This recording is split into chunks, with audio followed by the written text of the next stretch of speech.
Hello everybody.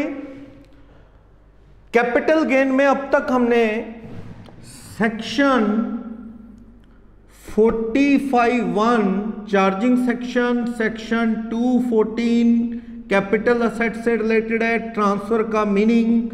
Section 47 बहुत बड़ा था जो बताता था transactions which are not treated as a transfer. Section 242A short term का meaning, section 229A long term, section 45(1) है इंश्योरेंस का, 45(2) स्टॉक से रिलेटेड, सेक्शन 45(3) आज हम बात करेंगे डिटेल में इनकी, सेक्शन 45(5) कंपल्सरी एक्विजिशन, ये सारे पढ़ेंगे। सेक्शन 48 का प्रोविजो 2 इंडेक्सिंग की बात करता था। सेक्शन 50 डेप्रिसिएबल असेट्स पे कैसे कैपिटल गेन कंप्यूट होगा इसकी बात करता था। 48 प्रोविजो 2 ये अपने को इंडेक्सिंग और वो क्या शॉर्ट टर्म में बिना इंडेक्सिंग सोल्व करेंगे ये बताता है। 45 बेसिक बताता है ईयर ऑफ चार्जेबिलिटी को लेके। 45(1) चार्जिंग सेक्शन है, 45(1) ने इंश्योरेंस क्लेम से related, 45(2) capital assets converted to stock, 45(3) asset introduced by partner to the partnership firm, 45(4) assets distribution on liquidation or dissolution of partnership firm to partner, 45(5) compulsory acquisition of assets। तो आपा ये सारे section अभी तक पढ़े, कैसे capital gain compute होगा इसकी बात की। लास्ट क्लास में अपन ने गोल्ड सॉवरन बॉन्ड की बात की कि इसमें क्या है, आज के रेट के हिसाब से बुक कर लो, गवर्नमेंट से ये बॉन्ड ले लो और मेच्योरिटी पे जो रेट होगा उसके इक्विवेलेंट जो गवर्नमेंट है आपको पैसा दे देगी। तो या गोल्ड लेना गोल्ड ले लेना, तो बीच में इंटरेस्ट भी मिलेगा। गोल्ड सॉवरन बॉन्ड की इंडेक्सिंग होती है अगर एक इंडिविजुअल मेच्योरिटी से पहले इनको रिडीम करवाना चाहता है तो, क्योंकि तभी टैक्सेबल है। अदरवाइज इंडिविजुअल के लिए गोल्ड सॉवरन बॉन्ड क्या थे, एग्जम्प्ट थे अगर मेच्योरिटी पे पैसा लेता है तो। कैपिटल इंडेक्स बॉन्ड है गवर्नमेंट ऑफ इंडिया के स्पेशल बॉन्ड, उनकी इंडेक्सिंग होती है। वरना मैंने बताया था आपको डिबेंचर और बॉन्ड की नो इंडेक्सिंग, कोई इंडेक्सिंग नहीं होती। मैं कहता हूं कि लिस्टेड डिबेंचर्स परचेज्ड इन 2014-15 इसकी कॉस्ट थी 10 लाख और 1920 में सेल कंसीडरेशन ऑफ डिवेंचर्स ये है 18 लाख। तो आप देखो लॉन्ग टर्म या शॉर्ट टर्म, लिस्टेड डिवेंचर तो with in year long term हो जाते हैं। तो ये तो कितने साल हो गए, 14-15 to 19-20 लॉन्ग टर्म। तो इसकी कॉस्ट को इंडेक्स नहीं करते, सीधा 10 करें, लॉन्ग टर्म कैपिटल गेन आ जाएगा 8। लॉन्ग टर्म शॉर्ट टर्म तो हमें देखना है, लॉन्ग टर्म शॉर्ट टर्म तो हम देखेंगे, लेकिन इंडेक्सिंग अलाउड नहीं डिवेंचर और बॉन्ड की। सिर्फ इंडेक्सिंग एक स्पेशल बॉन्ड है, इंडेक्स बॉन्ड गवर्नमेंट के उनकी होती है, या गोल्ड सॉवरन बॉन्ड अगर मैच्योरिटी से पहले विड्रॉ करता है तो गेन निकलता है तब इंडेक्सिंग हो सकती है, अदरवाइज इनकी इंडेक्सिंग नहीं होती। और एक मैंने बताया था कि अगर बिफोर 1 अप्रैल 2001 अगर असेट परचेज किया अपने, कोई भी शेयर्स, कोई भी डिवेंचर्स, कोई घर, कोई लैंड, कोई ज्वेलरी एटसेट्रा, अगर ये चीजें परचेज की हैं बिफोर 1 अप्रैल 81 तो as a cost of acquisition किसे ले सकते हो, एक्चुअल कॉस्ट जितने में खरीदे और fair market value as on 1 April 2001, इन दोनों में से विच एवर इज हायर ले लो ना। कॉस्ट हार लेने से क्या फायदा होगा, गेन कम आ जाएगा। तो आपको इन चीजों में 1 अप्रैल 1 का ऑप्शन अवेलेबल है, ये मैंने लास्ट क्लास में बताया था। लास्ट 2 वीडियोस अच्छे से देखो, देन आफ्टर आप इसे कवर कर सकते हो। ठीक है, तो कह रहा है कि बिफोर 1 अप्रैल 1 कोई share, debenture, land, jewellery etcetera purchase किया है तो fair market value of 2001 can be taken as the cost of acquisition. और ये फेयर मार्केट वैल्यू जानना कोई मुश्किल काम नहीं है। शेयर डिबेंचर का तो स्टॉक मार्केट का रेट आ जाएगा, नेट पे स्टडी कर लो, ज्वेलरी का रेट आ जाएगा कि 1 अप्रैल 1 में क्या चल रही थी। थोड़ा लैंड या घर है, जो बिल्डिंग नहीं कह रहा बिजनेस की, क्योंकि वो डेप्रिसिएबल है। लैंड और घर का फेयर मार्केट वैल्यू जानना मुश्किल है, क्योंकि वो गवर्नमेंट रजिस्ट्रार ऑफ प्रॉपर्टी जो है उससे पता करना होगा कि इस डेट के आसपास उस एरिया में क्या स्टैम्प वैल्यू चल रही थी। उसके आसपास ही आपको क्या है, फेयर मार्केट वैल्यू लेके चलना है, जो कलेक्टर रेट स्टैम्प वैल्यू चल रही होगी 2001 में उस एरिया में। तो ये हमें पेपर में गिवन होगा। इस तरह से अपन इसकी कोस्ट जान लेंगे या 2001 का ऑप्शन ले लेंगे। लेकिन fair market value of 1 April 2001 ये ऑप्शन इज नॉट अवेलेबल। किस केस में ये ऑप्शन अवेलेबल नहीं है? एक तो इंटेंजिबल एसेट्स में, यानी कि आप गुडविल, पेटेंट या कोई टेनेंसी राइट, कोई रूट परमिट किसी ट्रांसपोर्ट का, ये चीजें अगर आपने 1 अप्रैल 1 से पहले खरीदी तो जितने की खरीदी, एक्चुअल कॉस्ट ऑफ एक्विजिशन क्या होगी? Actual cost of purchase,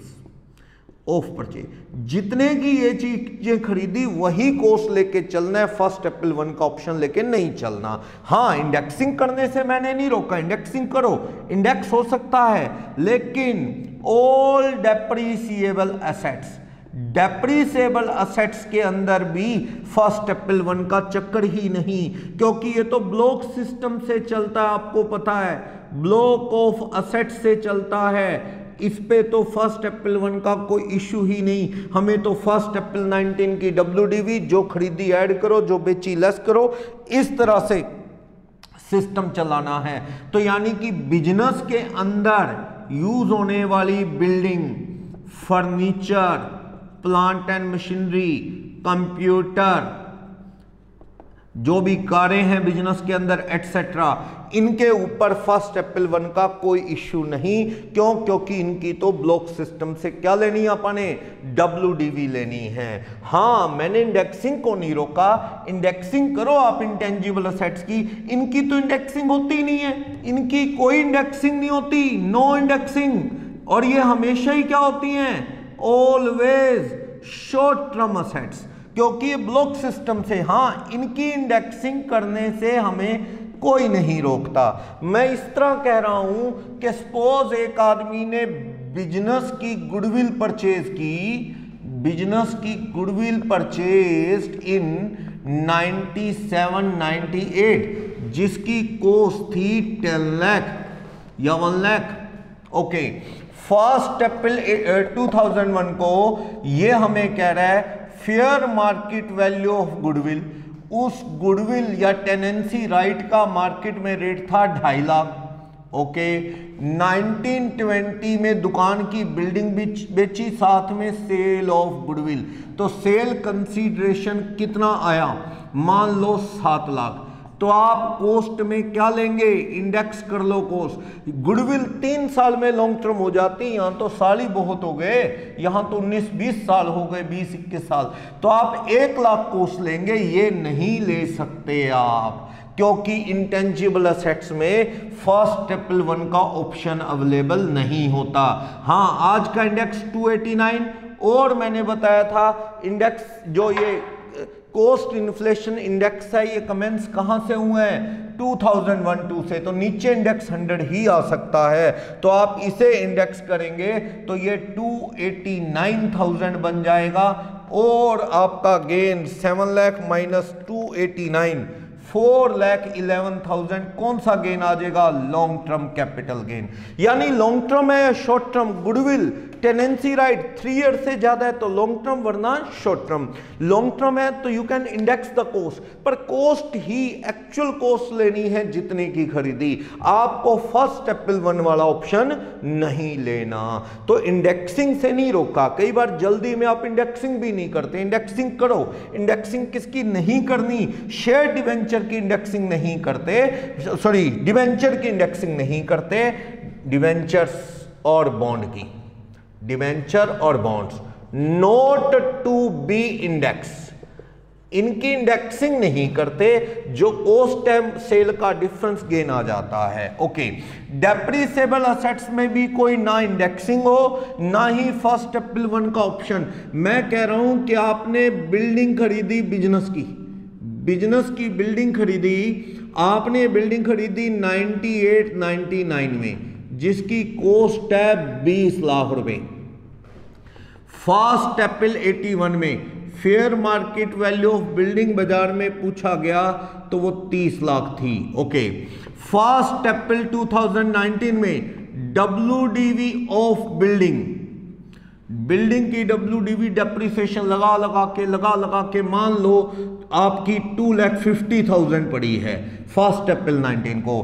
purchase and sale of other building, कोई बिल्डिंग, चलो परचेज ऐड करता हूं, ब्लॉक सिस्टम ऐड करो, purchase of building during the year, कोई नहीं खरीदी 250, हमने ये बिल्डिंग बेच दी 1920 के बीच में, सेल ऑफ बिल्डिंग, ये बिल्डिंग 6 लाख की हमने बेच दी। तो आप बताओ, कोई ये ना सोच ले कि इसे खरीदे तो बड़े साल हो गए, 3 साल, 2 साल 24 महीने, वो घर की बिल्डिंग में होता है 2 ईयर का रूल, ये बिजनेस की बिल्डिंग है, सेक्शन 50 डेप्रिसिएबल असेट में आ गया।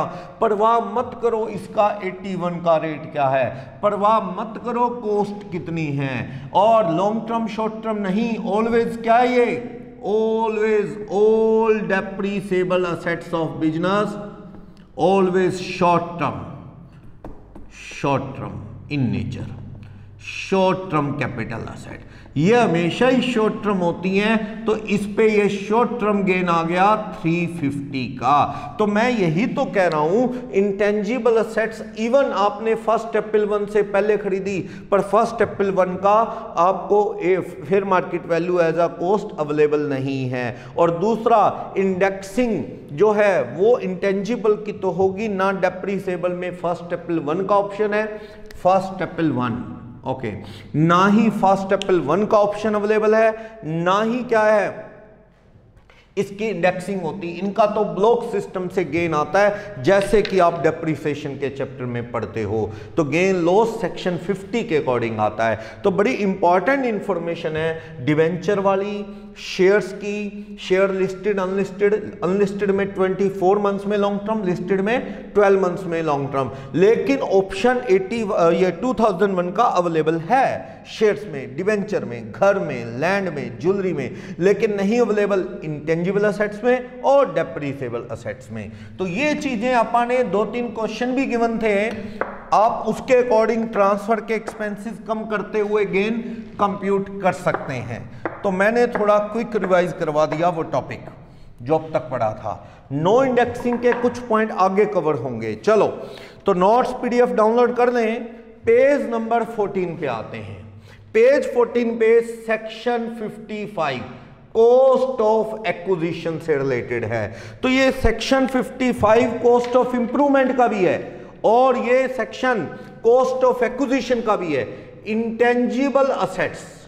इंटेंजिबल असेट्स में आ गया जैसे कि गुडविल, जैसे कि कोई ट्रेडमार्क, कोई ट्रक ट्रांसपोर्ट या बस का या प्लेन का route permit, loom hour, tenancy right, etcetera. देखो गुडविल आपको पता है, और याद रखना, बार बार बता रहा हूं, श्रीनिवास शेट्टी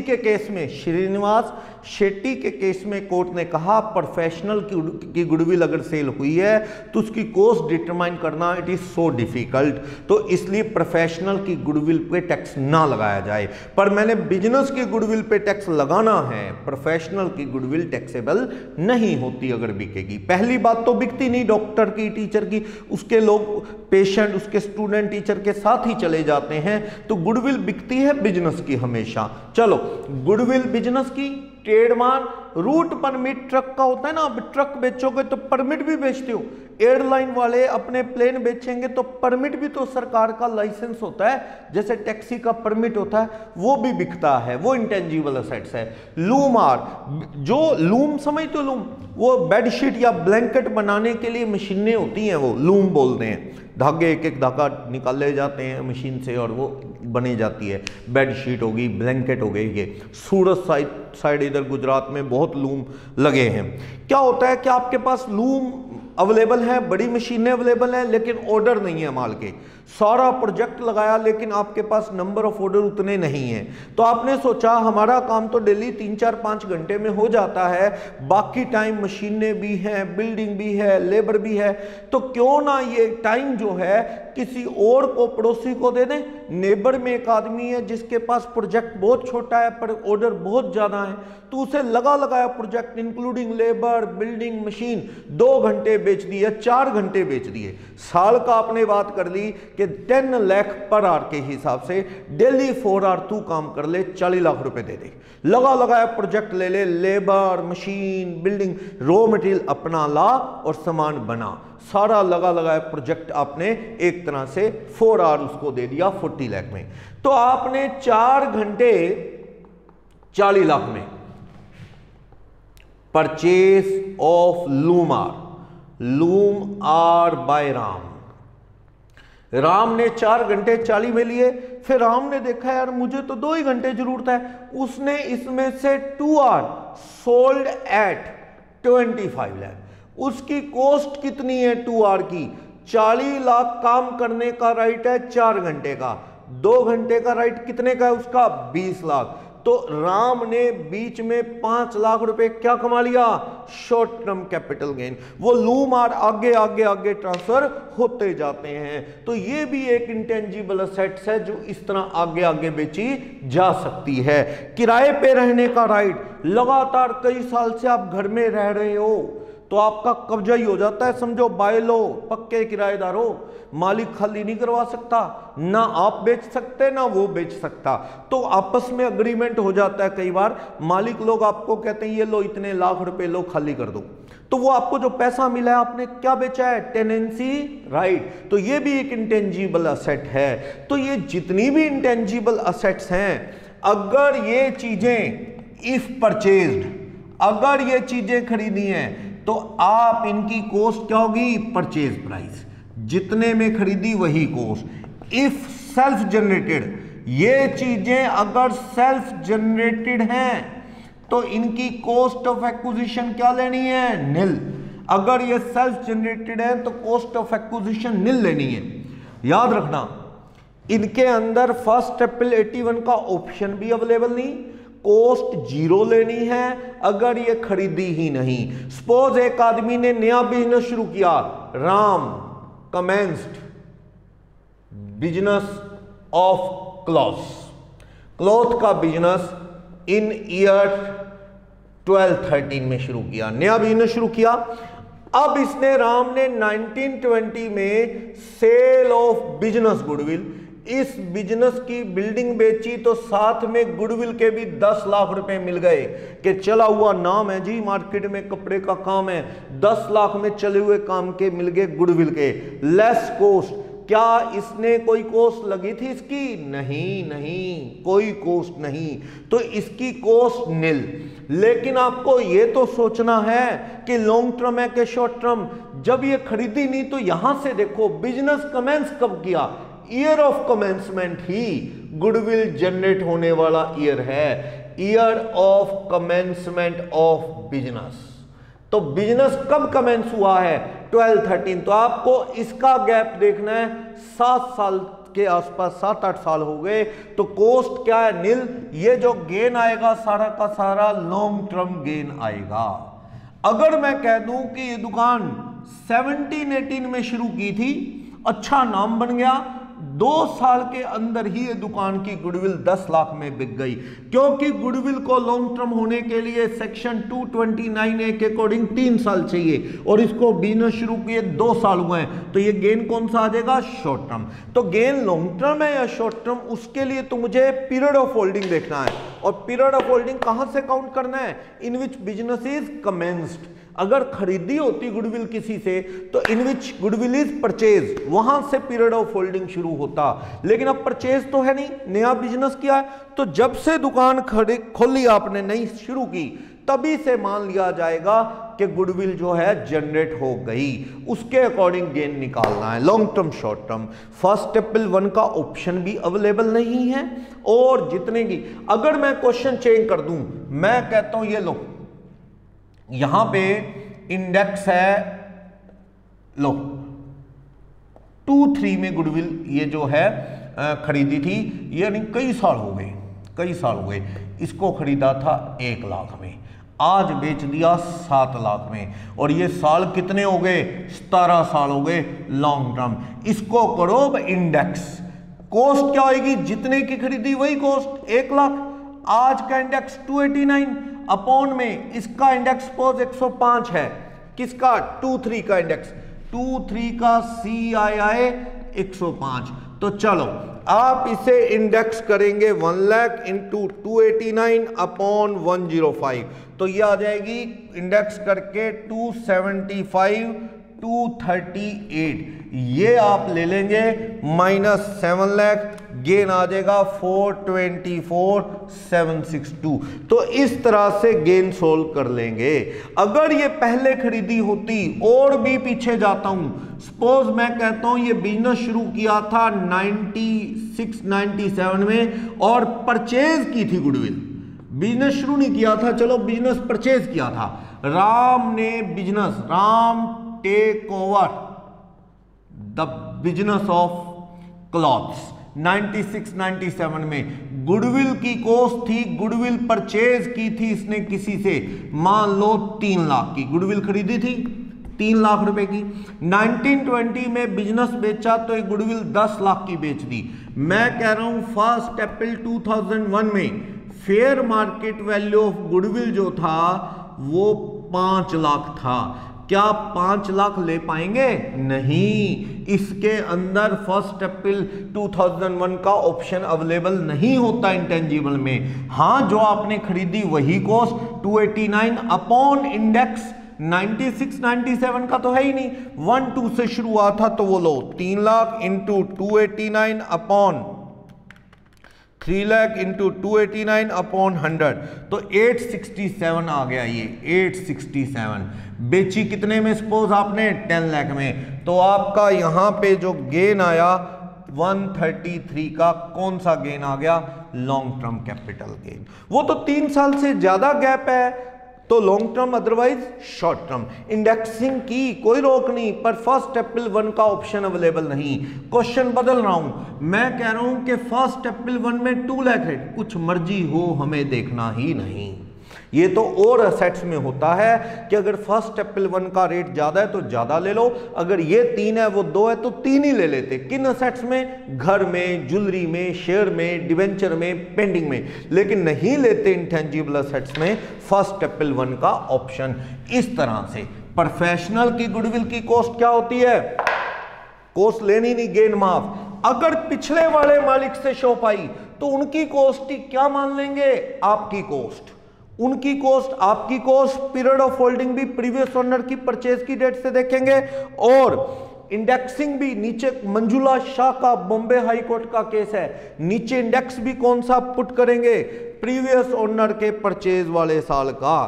तो आप देखो पेज नंबर 14 पे, सेल्फ जनरेटेड तो नील, इंटेंजिबल असेट्स परचेज किए हैं तो किस पे? जितने की खरीदी है वही कॉस्ट। इंडेक्सिंग जो है पॉसिबल है, लेकिन 1 अप्रैल 1 का ऑप्शन अवेलेबल नहीं है। बार बार कह रहा हूं, प्रोफेशनल गुडविल का फर्स्ट पॉइंट हो जाएगा। प्रीवियस ओनर वाला पॉइंट मैंने आपको बता दिया। गिफ्ट के केस में ओके, तो बिजनेस शुरू करना ही गुडविल का कमेंसमेंट मतलब पीरियड ऑफ होल्डिंग का स्टार्ट जो करना है year of commencement of business से कर लेना है, क्योंकि नई दुकान खुद बनाई है, गुडविल खरीदी होती तो जिस साल खरीदी वहां से काउंट करना है। चलो नेक्स्ट, इसी में सेक्शन 55 में ही बी पॉइंट, शेयर्स वगैरह की कॉस्ट। शेयर्स की कॉस्ट क्या है? ओरिजिनल शेयर जो आप परचेज करते हैं, ओरिजिनल शेयर, तो परचेज प्राइस ही क्या होगा? कॉस्ट, परचेज प्राइस वही कॉस्ट होगा। लेकिन जो बोनस शेयर, बोनस शेयर तो कैसे आते हैं, उनकी कॉस्ट क्या होती है? नील, फ्री में आते हैं कंपनी से।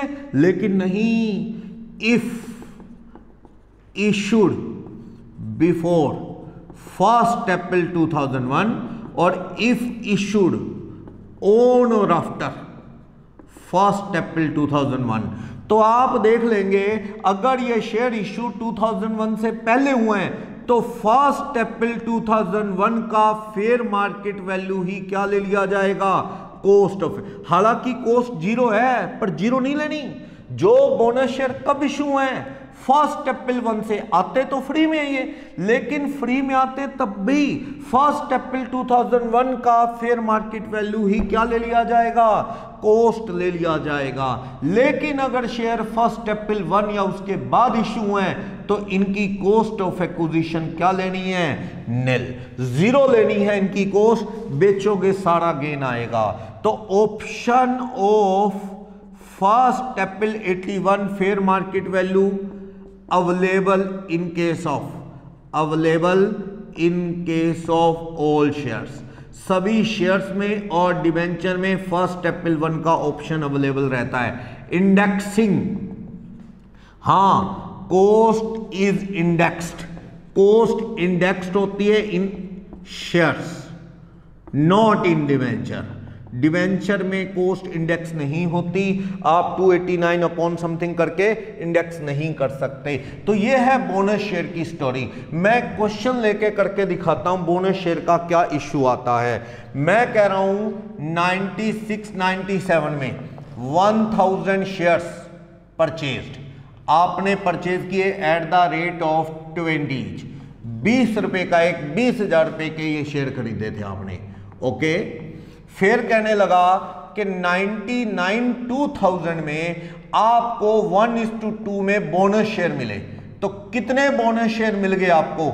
आपको 1000 शेयर थे, 1:2, 500 शेयर आपको बोनस में मिल गए। टोटल शेयर कितने हो गए? 1500 शेयर हो गए।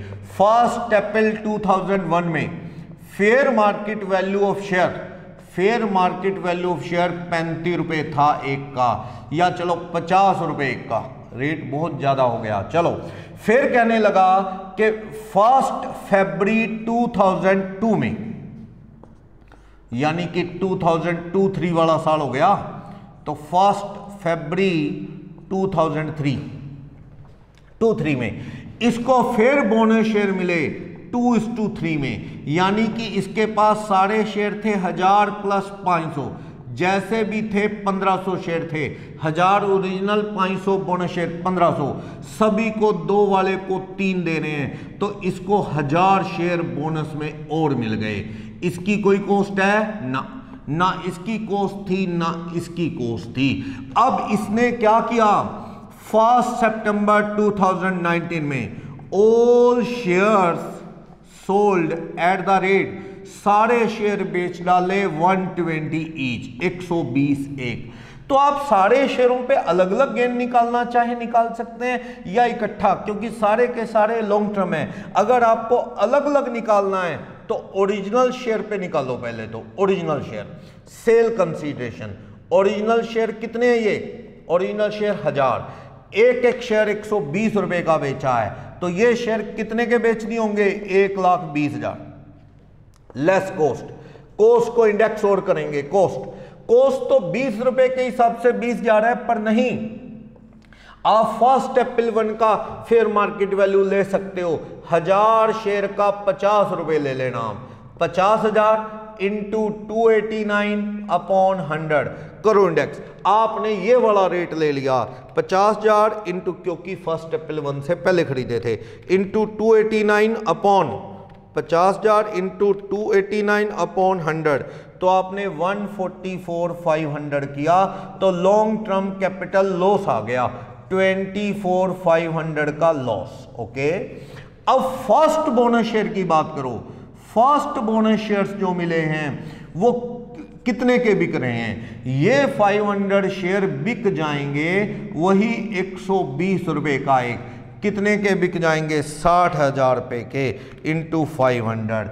इनकी कॉस्ट जीरो है, इनकी कॉस्ट तो वैसे जीरो है, पर मैंने क्या लिखा भी, जो फर्स्ट अप्रैल 1 से पहले बोनस शेयर इशू हुए हैं उनकी कॉस्ट फर्स्ट अप्रैल 1 वाला रेट ही ले लो। इस 500 शेयर की कॉस्ट क्या ले लो? ये 50, यानी आप 25,000 को इंडेक्स कर लो। हालांकि इसकी कॉस्ट जीरो है, पर जीरो नहीं लेनी, आपने इसे क्या कर लेना है?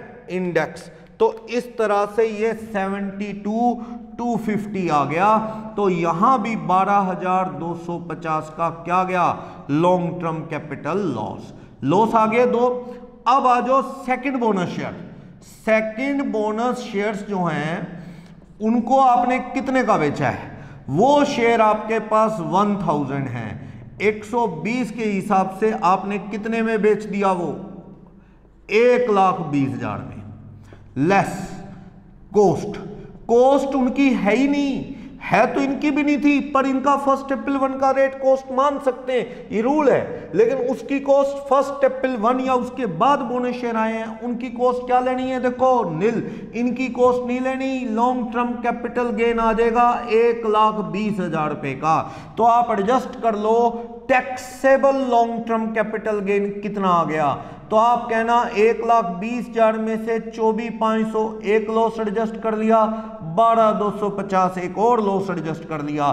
तो लॉस की एडजस्टमेंट की बात मैं चैप्टर में आगे करूंगा, long term short term adjustment की बात सेक्शन 70 और 71 सेट ऑफ के चैप्टर में भी पढ़ेंगे अपन।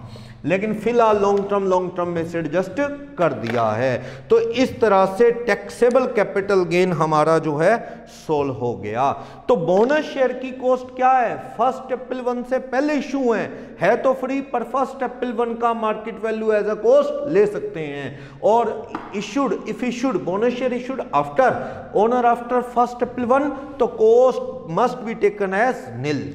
और जहां तक राइट शेयर की बात है, राइट शेयर की बात मैं पहले भी कर चुका हूं। राइट शेयर हर लिस्टेड कंपनी को एग्जिस्टिंग शेयर होल्डर से बात करनी पड़ती है कि अगर वो शेयर लेना चाहें तो ले ले, थोड़ा रेट भी ठीक बताती है, पर उनको जो लेटर आता है उसमें क्लियर मेंशन होता है मोस्ट ऑफ द केसेस में कि you can transfer the right of right share to someone else, यानी यू कैन रिनाउंस, किसी और को दे सकते हो। तो अगर आपने वो लेटर के बेस पे किसी और को दिलवा दिए शेयर और थोड़े बहुत पैसे ले लिए, तो आपने क्या बेच दिया? Right offer. शेयर तो खरीदे ही नहीं, राइट ऑफर, सारा शॉर्ट टर्म गेन आएगा। हां, अगर आपने खरीद लिए, इफ परचेज्ड, अगर राइट शेयर आपने खरीद लिए तो कॉस्ट क्या होगी? परचेज प्राइस, कोई दिक्कत नहीं है। जितने पैसे कंपनी को दिए वो परचेज प्राइस ही क्या होगी? कॉस्ट। अगर लेटर बेच दिया तो जितने पैसे आगे लेटर बेच के वो क्या आ जाएगा? आपका शॉर्ट टर्म गेन। जो आपसे वो लेटर के बेस पे शेयर खरीदेगा कंपनी के, उसकी कॉस्ट बढ़ेगी थोड़ी। एक तो कंपनी को देगा, मान लो कंपनी 40 रुपए का शेयर ऑफर कर रही है, राइट शेयर 1000 शेयर का ऑफर है, आपने दोस्त को कहा यार 5 रुपए पर शेयर के हिसाब से 5,000 दे दे, ये राइट शेयर का ऑफर मैं तेरे नाम रिनाउंस करता हूं, तू खरीद ले कंपनी से, मैं कह देता हूं कंपनी को। तो जो दोस्त है वो 5 रुपए पर शेयर आपको दे देता है 5,000, 40 रुपए पर शेयर कंपनी को देगा 40,000, तो उसको तो 1000 शेयर 45,000 के पड़ेंगे, तो भी वो खुश है, बाजार से सस्ता है। आपको फ्री में 5,000 बनेगा, वो क्या आएगा? Short term capital gain. और अगर आपने खरीद लिए, ऑफर नहीं बेचा, सिंपल, फिर तो ओरिजिनल शेयर की तरह जितने के खरीदे वही क्या आपकी कॉस्ट। तो इस तरह से शेयर का ट्रीटमेंट हो सकता है। फर्स्ट अप्रैल 81 का फेयर मार्केट, सॉरी मैं बार बार 81 लिख रहा हूं मिस्टेक से, 2001, फर्स्ट अप्रैल 2001 का फेयर मार्केट वैल्यू जो है वो अवेलेबल है in all the shares and debenture. Indexing shares की हो सकती है, डिवेंचर की नहीं। बोनस शेयर 1 अप्रैल 1 के बाद इशूड है, उनकी इंडेक्सिंग कभी नहीं हो सकती क्योंकि उनकी कॉस्ट ही नहीं होती। कॉस्ट ही क्या होती है उनकी? 0। ओके, तो इस तरह से आप बोनस शेयर का ट्रीटमेंट कर सकते हैं, राइट शेयर का, बोनस शेयर का ट्रीटमेंट। ओके, ये लेटर कब आया और कब आपने किसी को रिनाउंस किया, उसका गैप कभी भी 1 साल से ज्यादा नहीं होगा, इसलिए लिखा है गैप देख लो, पर आएगा शॉर्ट टर्म, क्योंकि वो गैप 10 दिन, 5 दिन, 15 दिन, महीने से ज्यादा नहीं होता। ऐसा नहीं होता कंपनी का 2 साल 3 साल सोच लो शेयर लेने हैं, तो ऐसा नहीं होता, इसलिए शॉर्ट टर्म आता है। तो शेयर का ये ट्रीटमेंट बता दिया। नेक्स्ट पेज पे सेक्शन 55 में गिफ्ट का केस है। गिफ्ट सेक्शन 49A 49(1) में लिखा है कि अगर किसी ने किसी को गिफ्ट दिया, 47 के अंदर अपन ने क्या पढ़ा था कि गिफ्ट देना से कोई कैपिटल गेन नहीं आता। मैंने अपनी वाइफ को ज्वेलरी गिफ्ट दे दी या शेयर गिफ्ट दे दिए तो it will not be treated as transfer. Gift या विल देने में कोई गेन नहीं आता, सेक्शन 47 में पढ़ा था। लेकिन एक चीज को रोकता था वो ESOP वाले शेयर, वो किसी को गिफ्ट दोगे तो गेन आएगा, जिस दिन गिफ्ट दे रहे हो उस दिन का फेयर मार्केट वैल्यू क्या ले लेंगे? Sale consideration. सैलरी के अकॉर्डिंग जिस दिन आपको कंपनी ने दिए शेयर वो क्या है आपकी, उस दिन का फेयर मार्केट वैल्यू कॉस्ट, तो गेन आएगा, बाकी गिफ्ट मांग। लेकिन जिसको गिफ्ट मिला, मैंने वाइफ को फ्री में शेयर दे दिए, वाइफ के लिए शेयर की कॉस्ट क्या होगी? वाइफ को फ्री में, मेरी कॉस्ट ही वाइफ की कॉस्ट, यानी cost of previous owner will be treated as a cost of present seller. और अगर मैंने खरीदे 2001 से पहले तो मैं बेचता तो मैं क्या लेता ज्वेलरी का, जितने में खरीदा या 1 अप्रैल 1 का रेट, वाइफ भी यही लेगी, जैसे मैं बेच रहा हूं। इंडेक्सिंग में भी वो क्या है, प्रीवियस ओनर के ईयर को बेस मानेगी, यानी समझो प्रीवियस ओनर ही बेच रहा हो जैसे वैसे ही। मंजुला शाह का केस है, पेज नंबर 15 पे सेकंड पॉइंट में लिखा है बॉम्बे हाई कोर्ट का जजमेंट कि प्रीवियस ओनर ने जब परचेज की उसका ईयर बेस में लिया जाएगा इंडेक्सिंग करने के लिए। एक क्वेश्चन में भी अपन देख लेंगे। ओके, इंटेंजिबल वाला सारा लिखा है। नेक्स्ट सेक्शन है 49(2C) 2D नॉलेज के लिए। Section 49(2C) section 49(2D) exam में नहीं पूछा जाएगा, ICI ने अपने मॉड्यूल में से ये कंसेप्ट हटा दिया 49(2C) 2D। लेकिन कई बार ना मर्जर में कॉस्ट क्या होगी, मैंने बताया था मर्जर या एब्जॉर्प्शन में सारे कंपनी बंद नहीं हुई जस्ट अमलगामेशन टाइप, बल्कि कुछ असेट्स यानी नेटवर्थ चली गई कुछ। तो जो एग्जिस्टिंग शेयर होल्डर हैं, जो कंपनी डिमर्ज कंपनी है, उन्हें रिजल्टिंग कंपनी के भी शेयर मिले और पुरानी company absorb company demerge company के भी शेयर हैं। तो डिमर्ज कंपनी की असेट्स कुछ बिक गई तो शेयर भी उतना गिर जाएगा, उतनी ही वैल्यू नई कंपनी की शेयर की मान ली जाएगी। मैं क्वेश्चन से एग्जांपल्स ये समझा देता हूं। क्वेश्चन नंबर 6, इससे ये सारा कंसेप्ट समझ आ जाएगा, सारी थ्योरी देखना। मिस्टर सुरेश के पास डी लिमिटेड, कोई डी लिमिटेड नाम की कंपनी है, डी लिमिटेड में सुरेश क्या है, Suresh share holder, share holder of D limited. Suresh के पास डी लिमिटेड में क्या है, 2000 शेयर हैं, 2000 शेयर इसने खरीद रखे हैं और जिसकी कॉस्ट क्या है इसके लिए 24 लाख। डी लिमिटेड में 2000 शेयर 24 लाख के खरीद रखे हैं। अब डी लिमिटेड की कुछ असेट्स, डी लिमिटेड की कुछ असेट्स आर लिमिटेड को ट्रांसफर होगी, डीमर्जर, डीमर्जर हुआ। और कह रहे हैं असेट्स लायबिलिटी ट्रांसफर हुई, असेट्स एंड लायबिलिटीज ट्रांसफर, कुछ असेट्स लायबिलिटी ट्रांसफर हुई और इन्होंने क्या किया, उसके बदले में इनको क्या दिए, shares, share in R limited to D limited as a purchase consideration. भी आपकी असेट्स खरीदेंगे तो बदले में क्या देंगे, शेयर। अब ये कितने की असेट्स ट्रांसफर हो रही हैं, जो असेट्स ट्रांसफर हो रही हैं उनकी वैल्यू है 350 लाख और जो लायबिलिटी ट्रांसफर हो रही हैं, लायबिलिटीज ट्रांसफर हो रही हैं उनकी वैल्यू है 150 लाख। यानी कि नेट असेट्स कितने वाली ट्रांसफर हो रही हैं, net assets transfer, assets minus liability 200 lakh. Okay, तो net assets transfer of D limited अपनी 200 लाख की असेट्स ट्रांसफर करी है, नेट वर्थ कह लो, दूसरा नाम नेट असेट्स कह लो, एक ही बात है। All assets minus all outside liability कर दूं तो शेयर होल्डर फंड नहीं आ जाएगा क्या? All assets fix current less long term liability less current liability कर दूं तो क्या आ जाएगा? नेट शेयर होल्डर फंड या net worth of D limited सारी कितनी थी? Whole net worth of D limited या नेट असेट्स कह रहा है 800 लाख की शेयर कैपिटल थी, जनरल रिजर्व 200 लाख के थे। ये शेयर कैपिटल और ये जनरल रिजर्व, कहने का मतलब सारी नेटवर्थ थी 1000 लाख। तो आप चेक कर सकते हो कितनी बची? ट्रांसफर ऑफ नेटवर्थ या नेट असेट्स, एक ही बात है, वो आपने ट्रांसफर कर दी एक तरह से 200 अपॉन में 1000 इंटू 100, 20% कंपनी बिक गई समझ लो। इसका डिसइन्वेस्टमेंट हो गया। आपने सुना होगा न्यूज में भी, कुछ कंपनीज का कुछ परसेंट दूसरी कंपनी टेक ओवर कर लेती हैं। 20% बिजनेस ट्रांसफर हो गया डी का, किसको? आर को। ये जो शेयर मिलेंगे ये कंपनी डी क्या करेगी? सुरेश को भी देगी, सुरेश को भी शेयर देगी। Shares of R limited transfer to Suresh also. कैसे? प्रोपोर्शनेटली।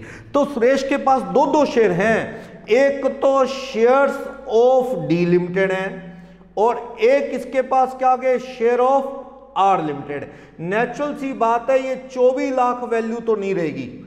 2000 शेयर कोस्ट 24 के खरीदे थे, नहीं रहेगी, क्योंकि ये कंपनी का 20% ही बिक गया। तो ये 24 लाख का 20% कम कर दो, 24 लाख का 20% 480 कम कर दो। 480 कम करके इनकी कॉस्ट कितनी रहेगी? 19,20,000। और यही वैल्यू कॉस्ट किसकी मान लो? जितनी वैल्यू 480 गिरी इसकी 480 कॉस्ट मान लो। आपको कोई गेन नहीं आएगा। सेक्शन 47 में मैंने बताया भी था कि in the hands of share holder कोई गेन नहीं आएगा, बल्कि उसकी कॉस्ट का ब्रेकअप हो गया। अब उसके पास एक नहीं 2 तरह के शेयर हैं। एक तो डी लिमिटेड के शेयर पुरानी कंपनी के 24 में खरीदे थे, पर वो 24 के नहीं रहे। जब ये कंपनी 20% बिक गई, 200 की नेट असेट्स बिक गई आउट ऑफ 1000। याद रखना, बैलेंस शीट बना के देख लो, net assets is equal to net worth, एक ही बात है। तो आपने 200 बेच दिया आउट ऑफ 1000, 20% बिक गई, तो मानो इन शेयरों का रेट भी 20% गिर गया। 24 लाख का 20% गिर के कितना रह गया? 19-20। इस कंपनी के शेयर जो नए आए उनकी कॉस्ट कितनी मान लो? जितना रेट इधर गिरा, यानी कि 480। तो आज भी इसकी कॉस्ट क्या है? 24 लाख। ये देख लो, इन दोनों की कॉस्ट जोड़ूं तो क्या बनती है? 24 लाख। बस टुकड़े हो गए। ये टुकड़े करना इस तरह जरूरी था, क्योंकि मान लो कि कल को ये बेचे ये वाले शेयर, तो आप कॉस्ट कैसे निकालोगे? ये वाले बेचोगे तो कॉस्ट क्या 24 लाख ही लोगे? नहीं, दोनों में कॉस्ट डिवाइड हो गई। ये सेक्शन 49 2C 2D अगर नहीं पढ़ते तो 47 में शेयर होल्डर के हाथों में क्या होगा, जो पैसा मिलता है वो क्लियर नहीं हो सकता। इस तरह से आपने क्या है, ये पॉइंट क्लियर कर लिया। In the hands of share holder इस तरह से ट्रीटमेंट हो सकता है। चलो फिर हमें क्या कह रहा है? 6th सिचुएशन, 7th क्वेश्चन देखना नीचे पेज नंबर 15 पे। कह रहा है जनवरी 20 में एम ने self generated goodwill of his profession, business की नहीं प्रोफेशन की 70,000 में बेच दी। बेचने पे 5,000 खर्च है, जितने में बेची सारा गेन माफ, क्योंकि प्रोफेशनल गुडविल पे कोर्ट की जजमेंट है कि कॉस्ट निकालना मुश्किल है। जिसकी कॉस्ट ही नहीं निकालने का कोई रूल, तो उस पर टैक्स लगाएं कैसे? तो प्रोफेशनल की गुडविल जितने में बिकेगी सारा का सारा गेन एग्जम्प्ट है। नेक्स्ट क्वेश्चन नंबर 8 देखना नेक्स्ट पे थोड़ा और ये कंसेप्ट 49(1) से रिलेटेड। सेक्शन 49(1) था ना गिफ्ट का। क्वेश्चन नंबर 8 क्या कह रहा है? क्वेश्चन नंबर 8 के अंदर देखना, हमें कह रहा है क्वेश्चन नंबर 8 में एक्स ने प्रॉपर्टी एक्वायर की 2-3 में 20,40,000। Property purchase by x, purchase by mister x. कब खरीदी? 2002-3 में। 2-3 में प्रॉपर्टी खरीदी 20,40,000 की, प्लस उस पे 60,000 खर्चे कर दिए, यानी एक तरह से प्रॉपर्टी 21 लाख की खरीदी थी एक्स ने 2-3 में। और 15 सितंबर 2012 में एक्स डाइड, एक्स एक्सपायर हो गया, प्रॉपर्टी ट्रांसफर किसको होगी, प्रॉपर्टी ट्रांसफर बाय इनहेरिटेंस या will transfer to son of X, उसको ट्रांसफर होगी ये प्रॉपर्टी। उस वक्त इस प्रॉपर्टी का रेट क्या था मत देखो, कोई काम नहीं आता। एज ऑन 15 सितंबर 12 उस वक्त इस प्रॉपर्टी का रेट 10 लाख था, हालांकि ये किसी काम नहीं आता। ओके, वाई, ये बेटे का नाम है Y, son of X mister Y इसका नाम है। अब वाई ने यानी एक्स है सन यानी मिस्टर वाई, वाई ने क्या किया, Y sold the property, Y ने ये प्रॉपर्टी बेच दी। एज ऑन ये प्रॉपर्टी बेच दी है उसने 31 में 19 में 4 रुपी उसने बेच दी है प्रॉपर्टी ₹68 लाख में, 68 लाख में बेटे वाई ने प्रॉपर्टी बेच दी। तो आप इसका कैलकुलेशन करो। तो आप देखो क्वेश्चन नंबर 8 में sale consideration for son Y, Y के लिए सेल कंसीडरेशन क्या है 1920 वाले साल में 68 लाख। वाई की कॉस्ट क्या है, फ्री, उसे तो फादर से गिफ्ट मिली है या डेथ पे मिली है, तो फादर की कॉस्ट थी बेटे की कॉस्ट, फादर की कॉस्ट क्या थी, कॉस्ट फादर की प्रीवियस ओनर की 21 लाख इंटू आज का इंडेक्स 289। अब ये झगड़ा है कि नीचे इंडेक्स 1213 का रखा जाए, 1213 का इंडेक्स पोज 200 था, 1213 का CII 200 है और ये 2023 का CII 105 है। तो अब ये झगड़ा है नीचे क्या रखा जाए। अगर एक्ट की वर्डिंग पे जाऊं सेक्शन 48(2) पे, वो तो कहता है first held by assessee, Y को पहली बार कब मिली, फर्स्ट हेल्ड बाय असेसी 200 लेना चाहिए, इसको तो 1213 में मिली, लेकिन इस पे बड़े केस हो गए। तो केसेस में लोगों ने कहा कि जब कॉस्ट 21 लाख ले रहे हो, पीरियड ऑफ होल्डिंग भी वहां से देख रहे हैं लॉन्ग टर्म शॉर्ट टर्म, तो फिर इंडेक्स वो क्यों नहीं, और वैसे भी कौन सा बिकी है जो बेटे वाई ने खरीदी है, ये तो विल से ट्रांसफर हुई है उसके नाम। तो इसमें मंजुला शाह का केस है बॉम्बे हाई कोर्ट का, उसको बेस लेके चलो आप पेपर में लिख देना as per the judgment of Bombay high court in the case of Manjula Shah. उस केस के अकॉर्डिंग प्रीवियस ओनर के ईयर का ही CII लेना चाहिए 105, इसको लेके करो आप 105 को, तो ये 21 लाख इंटू 289 अपॉन 105 ये आ जाएगा 57,80,000। इस तरह से यहां पे लॉन्ग टर्म कैपिटल गेन आ जाएगा। 68 लाख में से लेंगे तो 10,20,000 का long term capital gain solve हो जाएगा। तो इस तरह क्वेश्चन नंबर 8 हो गया। मंजुला शाह का केस भी क्यों अप्लाई हुआ ये हो गया। जब तक इस पे कोई और अमेंडमेंट नहीं आता तो यही मंजुला शाह के बेस पे ही सोल्व करना चाहिए, वो ज्यादा अच्छा है। क्लियर? ओके, नेक्स्ट इसमें क्या कह रहा है क्वेश्चन नंबर 9, पी ने बिजनेस शुरू किया 15 अप्रैल 2002 यानी 23 में, और बिजनेस बेच दिया आपने अप्रैल 1920 में, गुडविल बेची 14 लाख। क्या खरीदी थी, नई दुकान शुरू की थी इसने, गुडविल खरीदी नहीं, नया बिजनेस था, तो सारा का सारा क्या आ जाएगा क्वेश्चन नंबर 9 के अंदर पार्ट 1 में ए सिचुएशन सेल ऑफ गुडविल, कितने में बेच रहा है गुडविल 14 लाख में, बिजनेस कब बेच रहा है 1920, less cost of acquisition, cost क्या इसकी नील है, इंडेक्स तो क्या करूं 289 अपॉन 105, क्योंकि इसने बिजनेस 23 में शुरू किया, क्या करूं जब कॉस्ट ही नील है, तो सारा का सारा लॉन्ग टर्म कैपिटल गेन कितना आ गया 14। फिर ये कहता है 20 सिचुएशन इसी की, कहता है सेल 19-20 में यही क्वेश्चन, सेल अपनी गुडविल 14, अगर मैं कहूं कि इसकी कॉस्ट 23 में परचेज थी 4 लाख रुपए, तो इंडेक्स करोगे इसे अपॉन 23 के अंदर खरीदी, 23 के अंदर बिजनेस शुरू किया, 23 का इंडेक्स कितना है 105, तो आप इसे इंडेक्स कर लेंगे तो गेन क्या आ जाएगा देखते हैं, 4 लाख इंटू 289 अपॉन 105, तो यह आ जाएगा 11,09,052 ऐसा कुछ, 14 लाख में से कम कर दो 299 047, ये लॉन्ग टर्म कैपिटल गेन आ जाएगा जो टैक्सेबल है। ओके, तो कॉस्ट लो इंडेक्स भी करो, कोई दिक्कत नहीं है। 2-3 का इंडेक्स जब बिजनेस शुरू किया वो नीचे रखा, जितने की परचेज है वही कॉस्ट में आ गया। इस तरह से अपन ने इस क्वेश्चन को कर लिया। सेकंड, आर एक किराए के घर में रहता है, 500 रुपये महीना किराया देता है, 94 से 26 साल से रह रहा है। अब मालिक ने इसे खाली करने को कहा, ये कर नहीं रहा होगा, मालिक ने 5 लाख रुपए दे दिए घर खाली करने के। क्या बेचा आपने? क्वेश्चन नंबर 9 के सेकंड पार्ट में सेल ऑफ टेनेंसी राइट, आपने टेनेंसी राइट बेच दिया 5 लाख में। इसकी कॉस्ट जितनी है वो लिखो, है ही नहीं, तो सारा का सारा लॉन्ग टर्म कैपिटल गेन आ जाएगा कितने का? 5 लाख का। थर्ड में, थर्ड सिचुएशन में इसी की थर्ड सिचुएशन, ये सेकंड केस था इसका। थर्ड में कहता है सीए की गुडविल, सीए की गुडविल बेची है उसने, ऑफिस बेचा होगा, गुडविल के पैसे ले लिए। कितने रुपए में बेच दी गुडविल? 5 लाख। तो इसकी कॉस्ट नहीं लेनी, बल्कि प्रोफेशनल गुडविल पे क्या रूल है? प्रोफेशनल गुडविल पे कैपिटल गेन माफ है। कैपिटल गेन क्या होगा? एग्जम्प्ट होगा। ये मैंने आपको बार बार बताया है। और इसी का फोर्थ पार्ट, क्वेश्चन नंबर 9 का ही फोर्थ पार्ट क्या कह रहा है? आर ने टेनेंसी राइट परचेज किया था, टेनेंसी राइट परचेज यानी कब्जा लिया था इसने किसी और से। कब लिया था?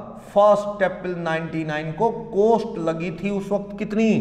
4,60,000। फ्री में किराएदार नहीं बना, आगे आगे टेनेंसी ट्रांसफर हुई है 460।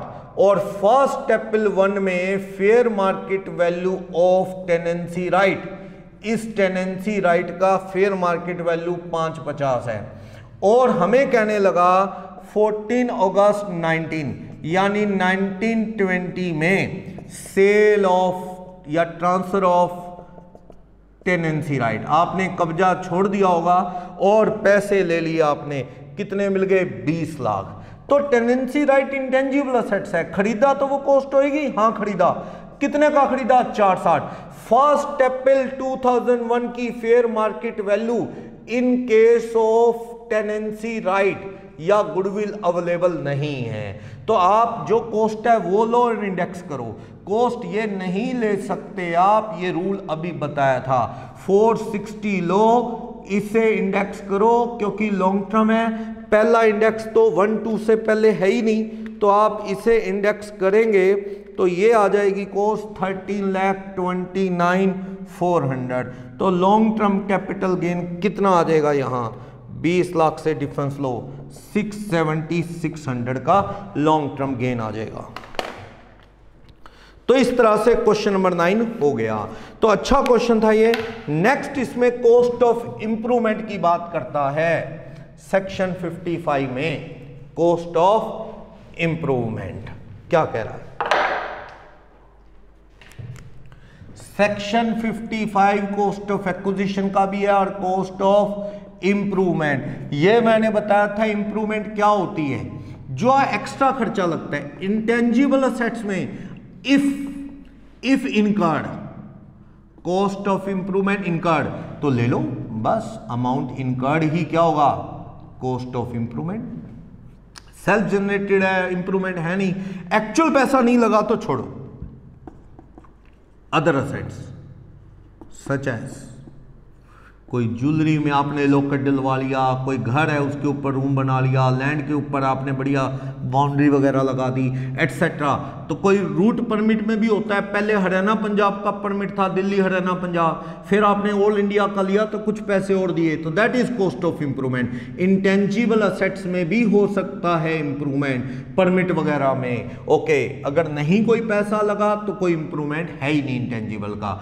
अदर असेट्स में है इंप्रूवमेंट, ले लो, पर याद रखना जितना कॉस्ट ऑफ इंप्रूवमेंट कितना है? Amount incurred. लेकिन मैंने एक चीज बताई थी, cost of improvement incurred before 1 April 2001 is to be ignore. वो इग्नोर करनी है। ये मैंने आपको पहले भी बताया कि घर खरीदा, हाउस परचेज किया 96-97 में, इसकी कॉस्ट है 7 लाख। कॉस्ट ऑफ इंप्रूवमेंट ये है 98, 99 में 2 लाख। फर्स्ट अप्रैल 2001 का फेयर मार्केट वैल्यू है मान लो 10 lakh. Fair cost of improvement किया आपने 2018-19 पिछले ही साल, तो कोई बात नहीं 2 लाख या 1.5 लाख। तो इस क्वेश्चन को सोल्व करना है, घर का मामला है, तो सेल कंसीडरेशन कितना लिखोगे आप? ये बेचा है मान लो, सेल कंसीडरेशन ऑफ हाउस, घर बेच दिया आपने 2019-20 प्रीवियस ईयर में, ये बेच दिया 20 लाख रुपए का या चलो 30 लाख का। तो sale consideration 30 lakh less cost. Cost में क्या लेना आप? कॉस्ट में 7 लाख ले लो, ये तो भूल जाओ, या तो ये या ये, बस विच एवर इज हायर, बस ये रूल है। आपको इंप्रूवमेंट याद नहीं रखनी, चाहे ये मान लो 6 लाख हो तो आप 7 ले लेना। आपको 10 याद में से देखना है क्या लेना है, 10 लाख ले लो, इंडेक्स करो 289/100, जो भी आएगा लेस कर देना। इंप्रूवमेंट भी इंडेक्स करो, अगर प्रॉपर्टी लॉन्ग टर्म है तो इंप्रूवमेंट को हमेशा इंडेक्स करना है। 1.5 लाख इंटू 289 अपॉन नीचे इंडेक्स 18-19 का रखेंगे, 18-19 का CII रखना है, 18-19 का, तो जो आएगा कर लो कम, इसको नहीं याद रखना, बस गेन लॉस जो भी आए आ जाएगा। लेकिन अगर ये मान लो ये खरीदी होती 10 में, उल्टा है, और ये रेट होता अपना 11, तो एक स्टूडेंट कहता है सर 10 और 2 12, ये 11 है। नहीं, आपकी ये नहीं लेनी, आपको 10 लेना है या 11, तो आप क्या ले लेंगे? 11 लाख ले लेंगे। और ये हो सकता है और कम हो 8, तो आप देख लो 8 लेना है कि 10 लेना है, इसको नहीं याद रखना, तो क्या ले लेंगे आप? 10 लेके इंडेक्स कर लेंगे। तो आपको इस और इस में से जो हायर है वो ले लेना है। Cost of improvement incurred before 1 April 1 is to be ignore, उसे याद नहीं रखा जाता। तो इंप्रूवमेंट का सेक्शन 55 इतना ही बताता है। नेक्स्ट इसमें टॉपिक शुरू हो गया है special cases, computation of capital gain in special cases. क्या जो मैं सेक्शन स्टार्टिंग में ब्रीफ में बता रहा था, वही सेक्शन डिटेल में अब शुरू हो रहे हैं कैपिटल गेन कंप्यूट करने से रिलेटेड। एक तो सेक्शन 45(1)(a), चार्जिंग सेक्शन 45(1) था, 45(1)(a) इंश्योरेंस क्लेम का है। अगर बिजनेस का स्टॉक जल जाए, चोरी हो जाए, इंश्योरेंस से पैसा मिले, तो वो लॉस फायदा बिजनेस के चैप्टर का है, कैपिटल गेन का नहीं। हां, अगर कैपिटल असेट्स में insurance claim received against capital asset, तो इस चैप्टर में पढ़ना पड़ेगा मुझे। तो जितना भी सेल कंसीडरेशन किसको मानोगे? Sale consideration of capital asset lost किसे मानेंगे? अमाउंट रिसीव, या तो कैश मिल जाए इंश्योरेंस कंपनी से, रिसीव फ्रॉम इंश्योरेंस कंपनी, या स्क्रैप सोल्ड। कई बार क्या होता है, amount received from scrap sold भी हमें मिलता है। भाई मान लो आग लग गई कैपिटल असेट्स को, बीमा कंपनी कहती कबाड़ तुम बेच लो, चलो आपने बेच लिया वो पैसा, या इंश्योरेंस कंपनी से पैसा मिला वो, plus fair market value of assets received from insurance company. क्या हुआ, एक आदमी की गाड़ियों का बीमा था, गाड़ियां जल गई या चोरी होगी, बीमा कंपनी ने कुछ पैसा दे दिया या कुछ स्क्रैप बेच दिया आपने, जली जुली गाड़ियां, प्लस इंश्योरेंस कंपनी ने आपको कुछ गाड़ियां और दे दी। उनके पास गाड़ियां कैसे आ जाती हैं? किसी की गाड़ी चोरी हो गई, FIR लॉन्च करवाई, ढूंढी गई, नहीं मिली, तो इंश्योरेंस कंपनी मान लेती नहीं मिलेगी, फुल क्लेम दे देती है। बाद में बाय चांस चोर पकड़ा गया, गाड़ी मिल गई, तो वो गाड़ी पे राइट किसका है? इंश्योरेंस कंपनी का, वो बोली लगा के बेच देती है। तो वो गाड़ियां इसको दे दी, कि कहता है चलो बढ़िया है, ये भी ले ली, मोल भाव कर लिया। तो आपको इसका मार्केट वैल्यू देखना है, जो कारें मिली वो और जो कैश मिला दोनों जोड़ लो, that is sale consideration of asset loss. Difference से गेन लॉस आ जाएगा। डेप्रिसिएबल असेट्स है तो ये सेल किस में से कम हो जाएगी? WDV में से, ब्लॉक की वैल्यू में से। और नॉन डेप्रिसिएबल है तो वही, लॉन्ग टर्म है तो इंडेक्स कर लेना, शॉर्ट टर्म है तो डायरेक्टली कम कर लेना। इस तरह से गेन सोल्व हो जाएगा। बट आप याद रखना है taxable, capital gain is chargeable to tax, chargeable to tax in the year of amount और एसेट्स रिसीव। जब आपको पैसा मिलेगा या एसेट मिलेंगी उस साल टैक्स लगेगा, और उस साल नहीं जब चोरी हुई है। हाँ, इंडेक्स नीचे बेस में उस साल का आएगा जिस साल वो चोरी हुई है। मैं केस देखता हूं, जैसे सपोज मैं कहता हूं कि कोई भी एसेट ले लो, कि जैसे हाउस है, हाउस जिसकी 2002-03 में कॉस्ट थी 10 लाख, घर था आपका, इंश्योर था।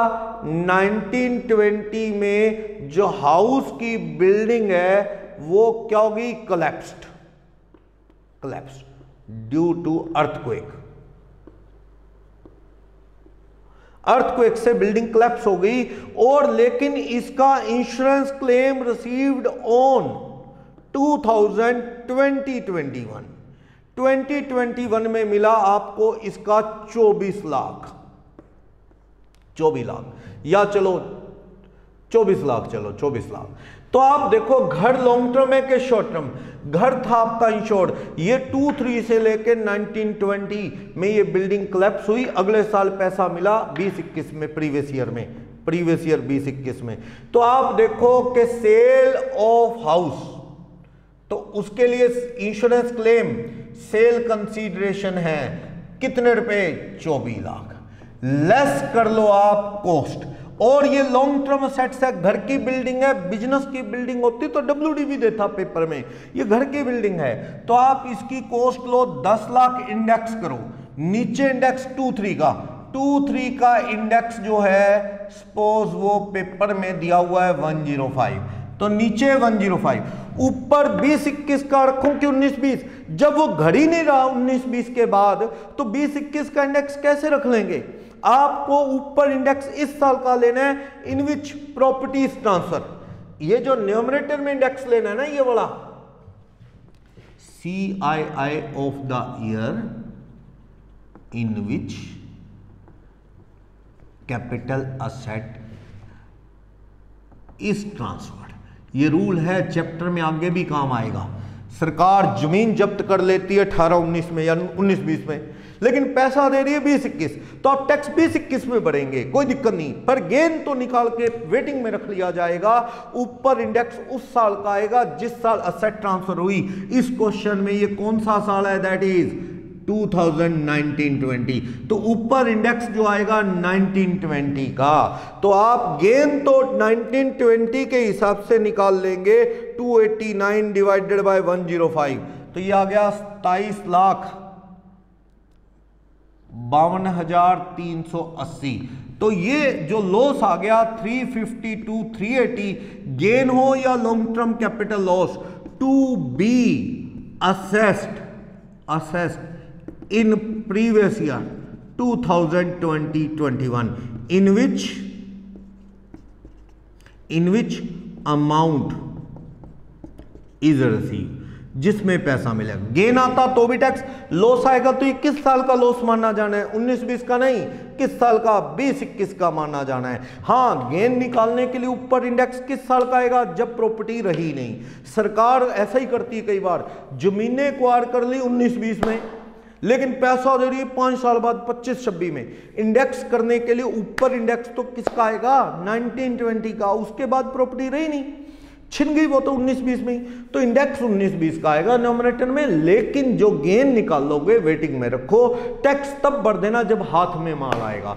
पैसे नहीं आए इंश्योरेंस कंपनी से, टैक्स कैसे देने, पैसे कब आ रहे इंश्योरेंस कंपनी से, अगले साल 20-21 में, तो टैक्स कब भर देना, या लॉस भी असेस एडजस्ट होगा किस साल, 20-21 में। तो ये पॉइंट है इंश्योरेंस क्लेम से रिलेटेड। तो बता रहा है मनी या सेट्स जिस दिन आपको मिलेंगी उस साल टैक्स दे देना, और शॉर्ट टर्म लॉन्ग टर्म के अकॉर्डिंग कर लेंगे। डेप्रिसिएबल है तो ब्लॉक में से कम हो जाएगी सेल वैल्यू। अगर एक ही सेट है, कार का बीमा था, चोरी होगी, block ceases to exist section 50 के अकॉर्डिंग, तो शॉर्ट टर्म गेन या लॉस आ जाएगा, ब्लॉक सिस्टम में जाना पड़ेगा। नॉन डेप्रिसिएबल में शॉर्ट टर्म लॉन्ग टर्म का फंडा है। और बिजनेस का स्टॉक का बीमा है तो बिजनेस के चैप्टर चैप्टर का लॉस गेन है, ये कैपिटल गेन के चैप्टर का नहीं।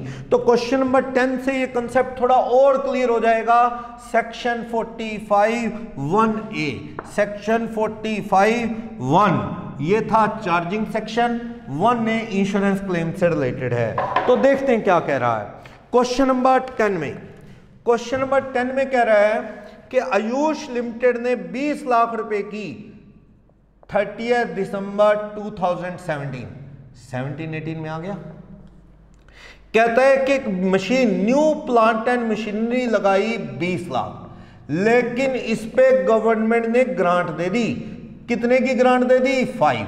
डेप्रीसिएशन में एक्चुअल कॉस्ट 43(1) में अपन ने पढ़ा था, 43 सबसेक्शन 1 में 15 लाख रुपए नेट कॉस्ट आई है। इसकी कॉस्ट ऑफ एक्विजिशन 15 लाख रुपए ग्रांट मिल गई थी। और कह रहा है सितंबर 19 में डिस्ट्रॉय हुई।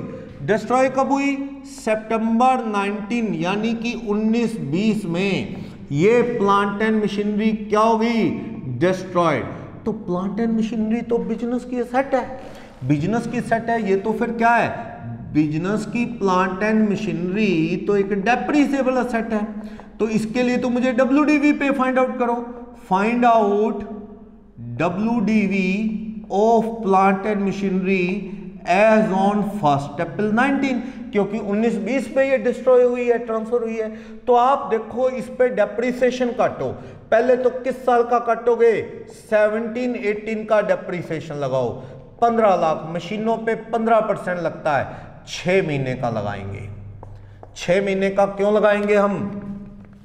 क्योंकि ये क्या है, वो डेट पड़ी थी ना 3 या 4 अक्टूबर।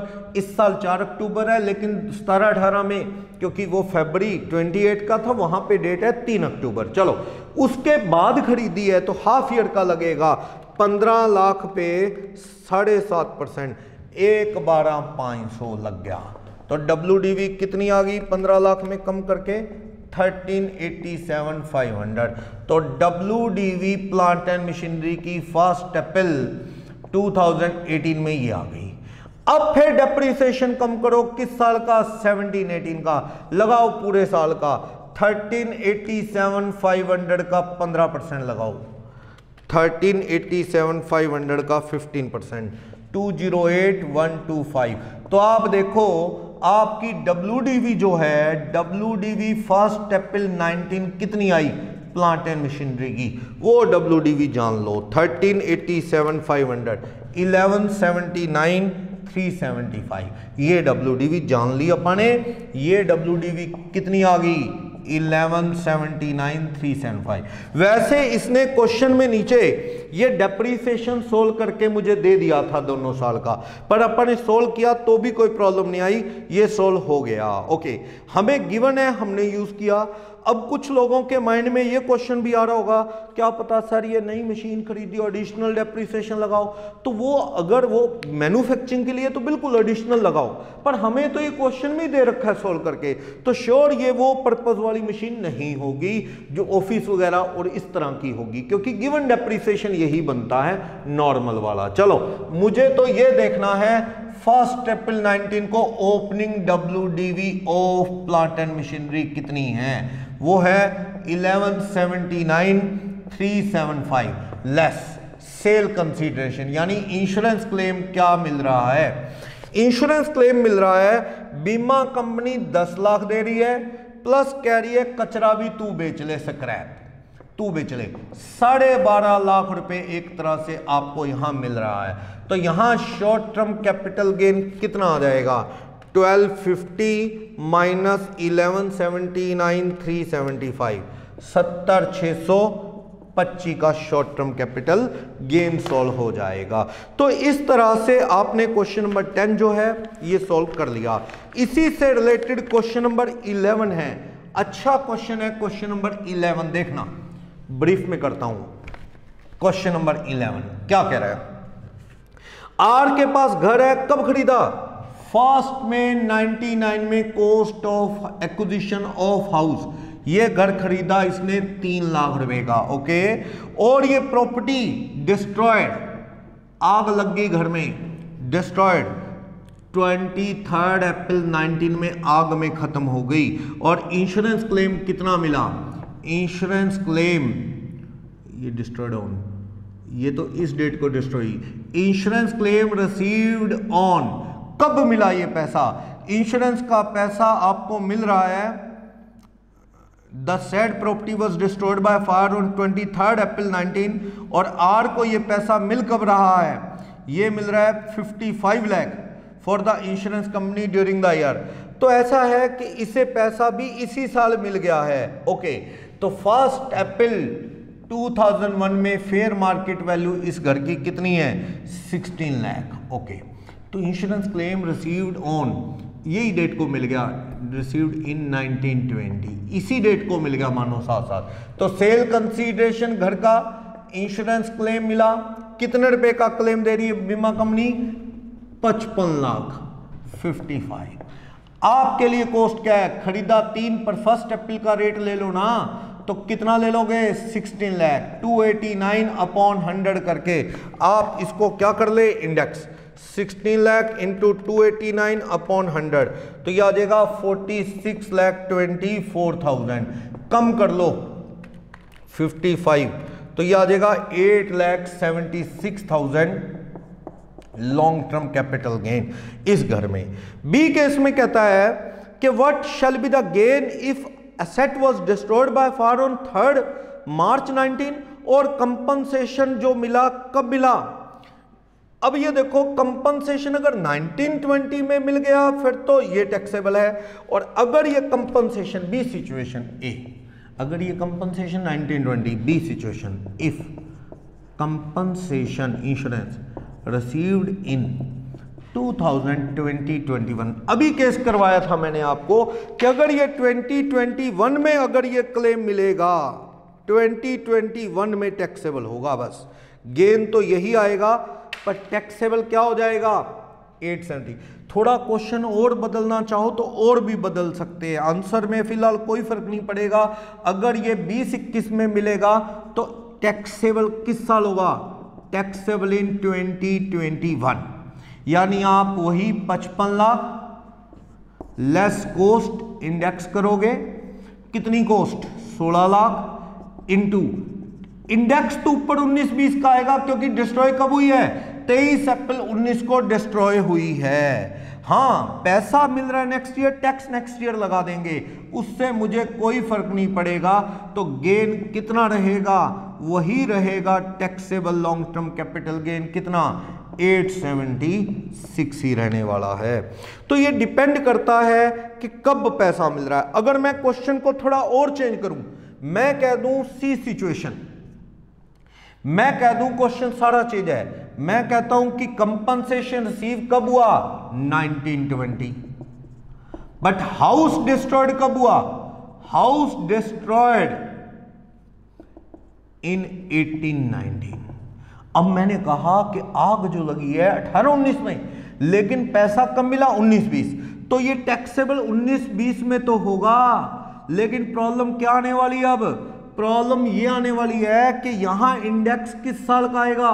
18-19 का सी आया है 280 एक्सपोज, तो यहां इंडेक्स ऊपर, टैक्स चाहे 19-20 में लगेगा क्योंकि पैसा कम मिला है 19-20, लेकिन घर तो डिस्ट्रॉय कब हो गया? 18-19, तो इंडेक्स ऊपर 280 नीचे 100, तो क्वेश्चन बदल जाएगा 16 लाख इंटू 280 अपॉन में 100, तो ये 4480 बन जाएगा, 4480, और ये गेन थोड़ा चेंज हो जाएगा, तो गेन आ जाएगा 10,20,000। सिचुएशन चेंज कर करके दिखाई मैंने कि भाई टैक्स उस साल लगता है जब पैसा मिलता है, लेकिन इंडेक्स न्यूमरेटर में कौन सा आता है?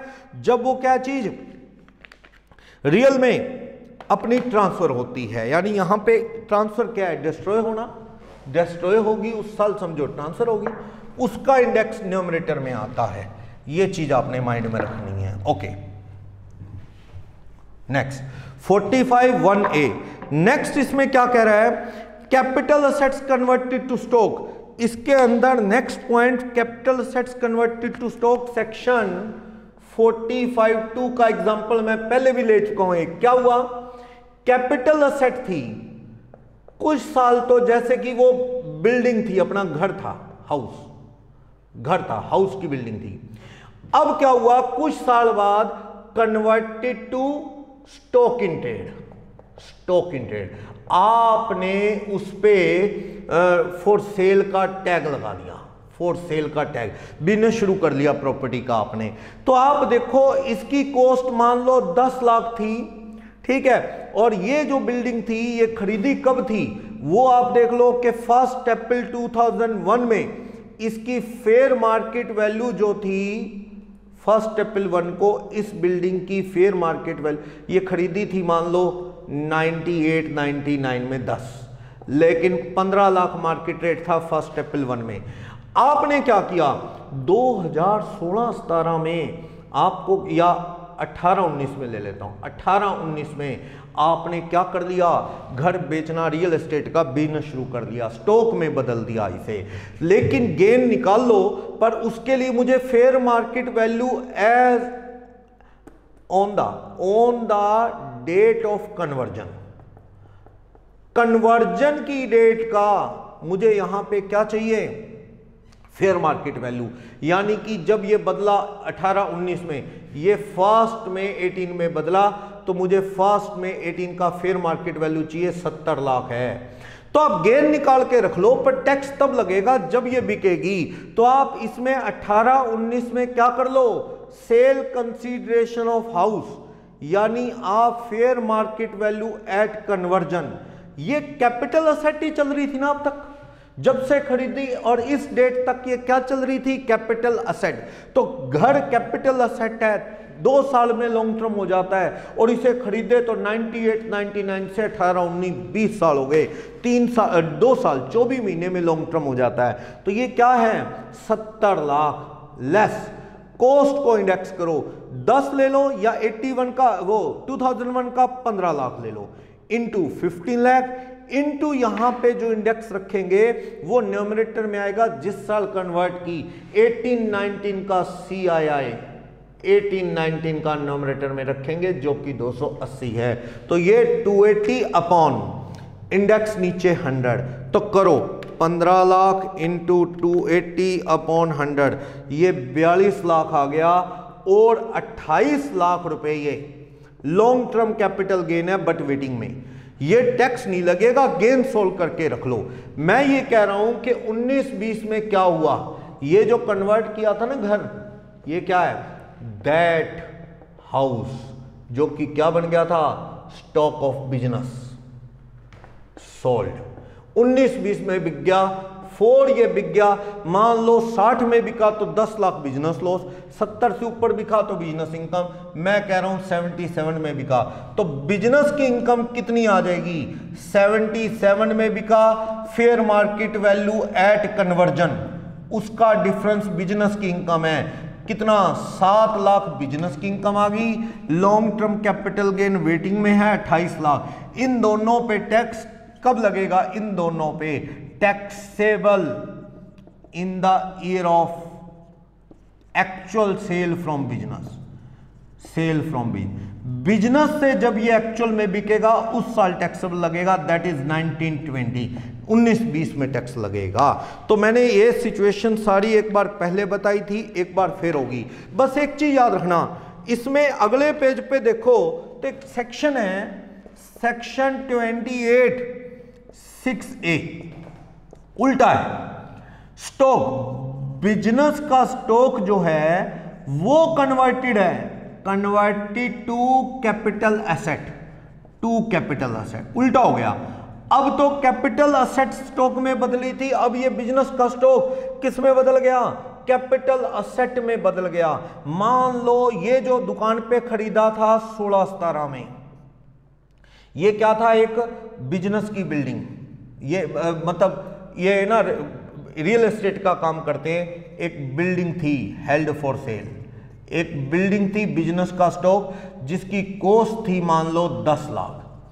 इन्होंने क्या किया, 16-17 में ये बिल्डिंग बनाई थी, इसकी कॉस्ट थी 10 लाख रुपए। ओके, अब इन्होंने क्या किया, 16-17 के बाद ये इसकी भी डेट ले लेता हूं, 1 अप्रैल 16 में ये खरीदी थी, अब बनाई थी 1 अप्रैल 16 को ये बिल्डिंग बनाई थी। ओके, ये कहने लगा कि 10 सितंबर 18 को 10 सितंबर 18 को इसने स्टॉक यानी ये जो बिल्डिंग है, building converted as capital asset. अब इसने इसे अपना मतलब रेजिडेंशियल हाउस बना लिया, मान लो रेजिडेंशियल हाउस। पहले बिल्डिंग बिकाऊ थी, अब रेजिडेंशियल हाउस। आज का फेयर मार्केट वैल्यू पता करो 10 सितंबर 18 का, ये फेयर मार्केट वैल्यू है सपोज 14 लाख। तो ये कैपिटल असेट्स नहीं, बिजनेस का स्टॉक था, हेल्ड फॉर सेल था, ये बिजनेस का गुड्स था एक तरह से। बिजनेस का स्टॉक किस में बदल गया? असेट, घर बना लिया उसे, कहते ये नहीं बेचूंगा, मैं इसमें रहूंगा फैमिली के साथ। आज का रेट 14, 10 और 14 का पीजीबीपी का इनकम है कितने रुपए? 4 लाख। पीजीबीपी की इनकम कितनी आ गई? यहां से 4 लाख रुपए पीजीबीपी की इनकम आ गई, क्योंकि 10 वाला स्टॉक जब उसने कैपिटल असेट्स में बदला, मार्केट रेट 14। अब ये घर कैपिटल असेट्स है। अगर मैं कह दूं 19-20 में मैं कह रहा हूं 1 मार्च 2020 को that residential house sold for, ये बेच दिया गया आपने, ये घर आपने बेच दिया 21 लाख में। अब आप देखो इसकी कॉस्ट क्या लेके चलोगे? इसकी कॉस्ट आप लेके चलना fair market value at conversion 14 lakh. 14 lakh को कॉस्ट लेके चलना। क्यों? क्योंकि उस दिन जब ये सेट बना, घर बना गया, तब बाजार रेट 14 और खरीदा था ये बिजनेस या बनाया था बिजनेस के लिए 10, बिकाऊ था, बिल्डिंग बेचने का काम था इनका। 4 लाख बिजनेस की इनकम पे टैक्स बढ़ेगा। फिलहाल 14 वाला 21 में बेच दिया, कॉस्ट वो 14। और लॉन्ग टर्म शॉर्ट टर्म में यहां से नहीं लेना, पीरियड ऑफ होल्डिंग यहां से मेजर करना है। पीरियड ऑफ होल्डिंग यहां से, पीरियड ऑफ होल्डिंग कितना है? पीरियड ऑफ होल्डिंग 10/9/18 से 1 मार्च 20, तो लगभग या इसको 1 सितंबर कर देता हूं, सही मंथ हो जाएंगे, 1 सितंबर कर देता हूं। लो तो कितने मंथ हो गए? 1 सितंबर 18 से 1 सितंबर 19, तो उसके बाद 6 महीने, 1.5 साल हो गया करीब करीब, 18 महीने हुए हैं लगभग 18 महीने। तो ये कौन सी सेट है? Short term capital assets. ध्यान देखना, पिछला पीरियड नहीं लेना, क्योंकि पिछले में वो कैपिटल असेट ही नहीं है। वो पीरियड कैसे जोड़ लूं? From the date of conversion from stock to capital asset, जब कन्वर्ट किया अपने बिजनेस से कैपिटल असेट्स में, तब से लेना है। उससे पहले तो वो कैपिटल असेट था ही नहीं। तो इसलिए इसका पीरियड ऑफ होल्डिंग यहां से देखो यहां तक 18 महीने शॉर्ट टर्म। तो कॉस्ट 14 ही ले लो, नो इंडेक्सिंग, कोई इंडेक्सिंग नहीं करनी। 14 लाख कोस्ट लेके कम कर दिया तो 7 लाख रुपए यहां क्या गया? शॉर्ट टर्म कैपिटल गेन आ गया। तो ये साथ में कंपेयर इसलिए करना पड़ा मुझे क्योंकि सिचुएशन वैसी ही है। कैपिटल असेट स्टॉक में कन्वर्ट करो 45 कैपिटल गेन के चैप्टर का पॉइंट है। ये वाला बिजनेस के चैप्टर में भी आया था, वहां पढ़ा था। तो कंपैरिजन करने के लिए यहां भी रखा। आपने रखना याद कि भाई बिजनेस का स्टॉक अगर कैपिटल असेट्स में बदलेगा तो कंसेप्ट थ्योरी वही है, बिजनेस की इनकम आएगी, वहां कैपिटल गेन आता था। सेकंड, अब पीरियड ऑफ होल्डिंग यहां से मेजर करना है from the date of conversion. उसमें तो वो पहले कैपिटल असेट ही चल रही थी, जब स्टॉक में बदली तो यहां तक का पीरियड लिया मैंने, यहां से यहां कैपिटल असेट्स है, यहां पे तो क्या बन गया? वो स्टॉक बन गया। इसके बाद का पीरियड ऑफ होल्डिंग नहीं ले रहा, गेन पे टैक्स लगा रहा हूं बस वेटिंग में रख के। यहां तक का इंडेक्स लिया मैंने। देखो यहां पे अगर इंडेक्सिंग करूंगा तो इंडेक्स 280 कहां तक का लिया मैंने? 18-19, ये फर्क है। चलो तो इस तरह से इसका भी एक क्वेश्चन नीचे है, आप देखना चाहो 13 क्वेश्चन देख सकते हो इस चीज से रिलेटेड। लो दोनों से रिलेटेड एक एक क्वेश्चन है और इंपॉर्टेंट पॉइंट है, कई बार कुछ एरर आने के चांसेस में रहते हैं। चलो देखते हैं क्वेश्चन नंबर 13। देखो पहले इसी सिचुएशन से रिलेटेड क्वेश्चन नंबर 13 क्या कह रहे हैं? कह रहा है कि अपने पास ओपनिंग स्टॉक 3 करोड़ था जिसमें रिलायंस के शेयर थे 25 लाख। रिलायंस के शेयर्स की कॉस्ट टू बिजनेस, बिजनेस का स्टॉक था, वो बिजनेस स्टॉक था कितने का? 25 लाख। रिलायंस के शेयर, सारे शेयर 3 करोड़ के थे। चलो purchase of share of various company during the year, STT भरा है और खरीदे शेयर 1 करोड़ 40 लाख के शेयर और खरीदे। चलो sale of share during the year 80 lakh वाले 120 में बेचे। अच्छा sale of sale of shares, other share हैं कोई, वो बेचे 120 लाख रुपए में। इनकी purchase price, purchase cost of above share, question number 13 में इन शेयरों की कोस्ट क्या है हमारे बिजनेस के लिए, फॉर बिजनेस, वो मुझे दे रखी है 80 लाख वाले बेचे, तो मुझे गेन कितना आना चाहिए, 40 लाख रुपए आता है। लेकिन हमें कह रहा है STT paid on sale of such share, STT paid on above share, इन शेयरों पे एसटीटी कितना, बिजनेस एक्सपेंस है। जब शेयर का बिजनेस है आपका तो एसटीटी पेड करोगे तो वो क्या है, बिजनेस का खर्चा है। सेक्शन 36(1) में पढ़ा था सीटीटी एसटीटी, जो आदमी बिजनेस करता है शेयर ट्रेडिंग का, एसटीटी बिजनेस का खर्च है, तो वो कितने रुपए का है, 12,000। यहां से उसे पीजीबीपी की इनकम कितनी आ गई है, तो 40 लाख में से कम करो 39,88,000। आगे देखो क्या कह रहा है, रिलायंस के जो शेयर 25 लाख के सारे खरीदे थे, इसमें से को हैविंग कॉस्ट ऑफ 20 लाख, ये जो 25 वाले थे इसमें से 20 लाख वाले कन्वर्टेड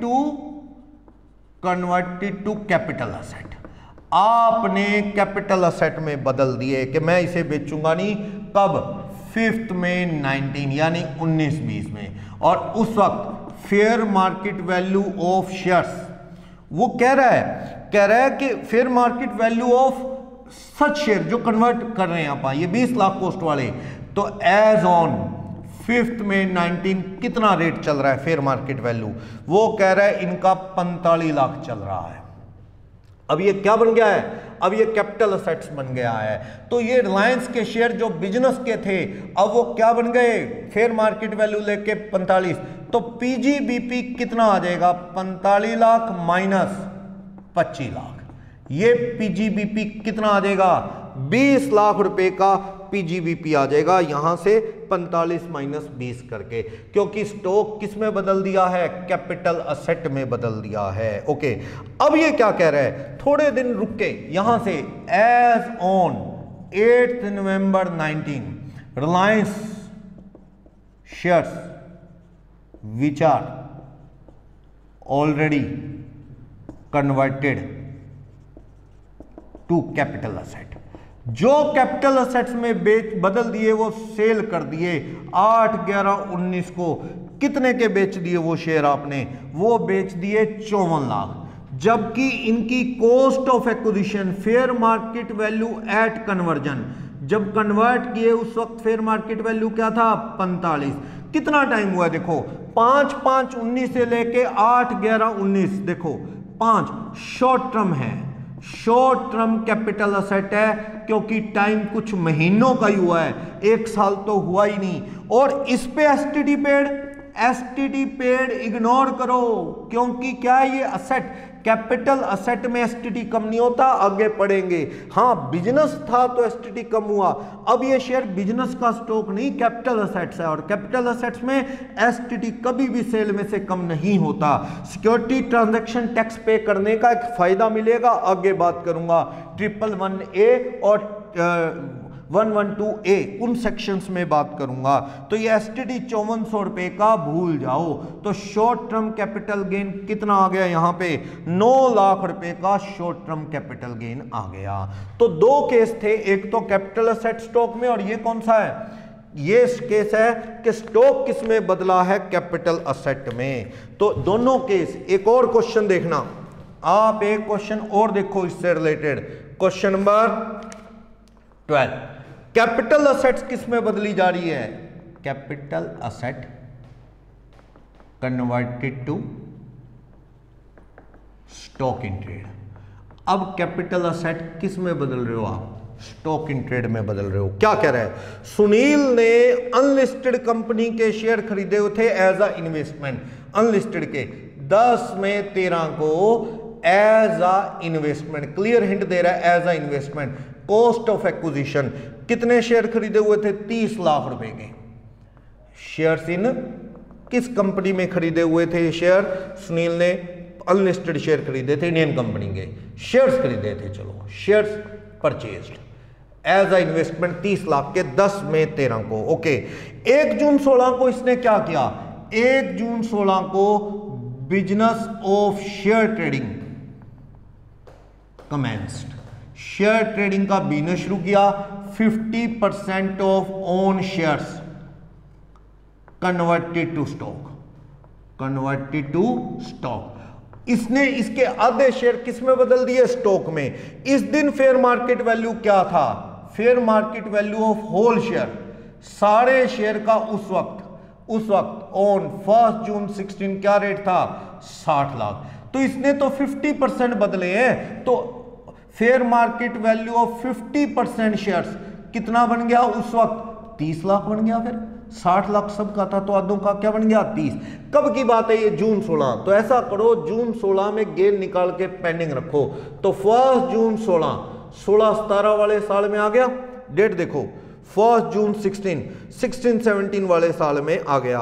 तो आप ऐसा करो, सेल कंसीडरेशन आधे शेयरों का 30 lakh capital assets, cost low cost.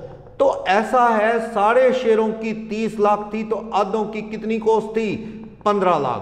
पर लेकिन ये शेयर अनलिस्टेड थे, तो अनलिस्टेड थे तो भी क्या है, 3 साल में अनलिस्टेड वाले 24 महीने में, अनलिस्टेड डिबेंचर 3 साल में लॉन्ग टर्म होते हैं। तो ये तो शेयर है 24 महीने में लॉन्ग टर्म होते हैं, कई साल हो गए। इंडेक्स करो, ऊपर इंडेक्स कौन सा रखोगे? 15 लाख तो ले लो कॉस्ट, पर 15 लाख को इंडेक्स करोगे तो ऊपर इंडेक्स कौन सा रखना पड़ेगा? जिस साल ये कन्वर्ट हुए 16-17 का इंडेक्स रखना पड़ेगा, जो कि 264 दे रखा है।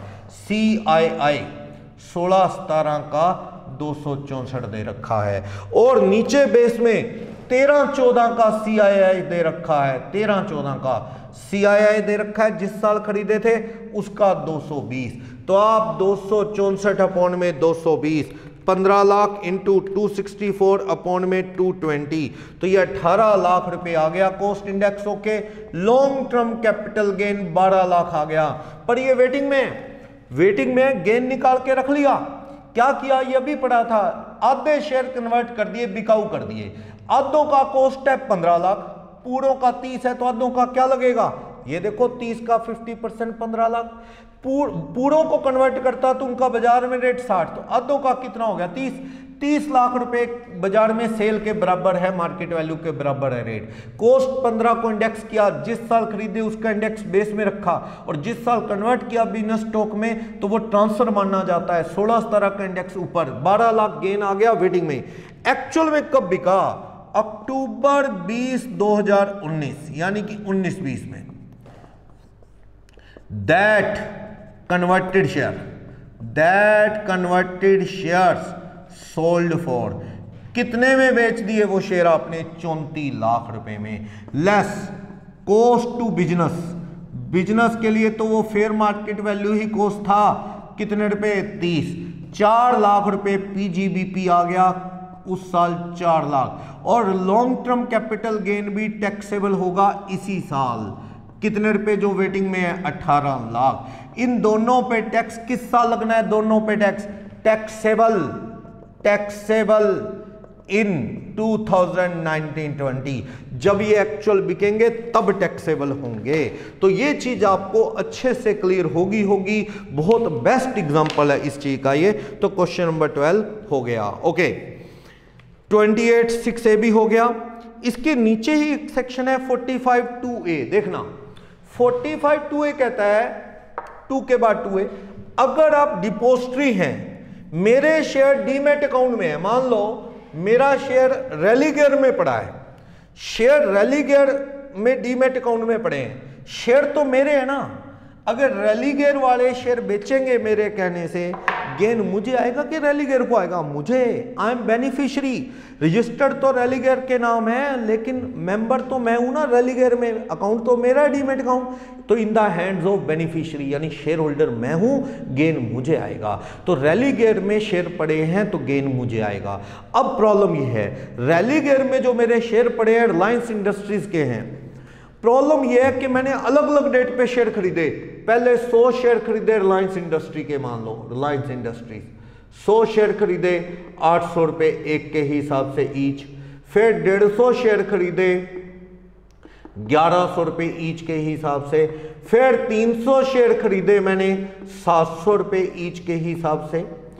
अब मैंने 19-20 में मैंने इनमें से बेचे हैं मान लो 200 शेयर, 200 शेयर बेच दिए, sold for 1500 each, rupees 1500 each. तो आप देखो कौन से वाले शेयर बेचे मानेंगे। 3 शेयर हैं, अगर एक ही सारे बेचे होते तो ये भी सबका अलग अलग देख लेता। अब प्रॉब्लम ये है कि कौन से बेचे, तो आप फीफो लगाएं, फर्स्ट इन फर्स्ट आउट, कुछ नहीं लिखा। मानो डेट वाइज जब आपके डीमैट अकाउंट में ये शेयर आए हैं 1 अप्रैल 2015 में, ये आपके अकाउंट में आए हैं 1 सितंबर 17 में, ये आपके अकाउंट में आए हैं 1 फरवरी 19 में, और आपने 19-20 में बेच दिए, ये बेच दिए मान लो 31 अक्टूबर 19 में 1500 रुपए का एक। तो ये तो फरवरी 19 में खरीदे हैं और बेच दिए हैं अक्टूबर 19, शॉर्ट टर्म आएगा।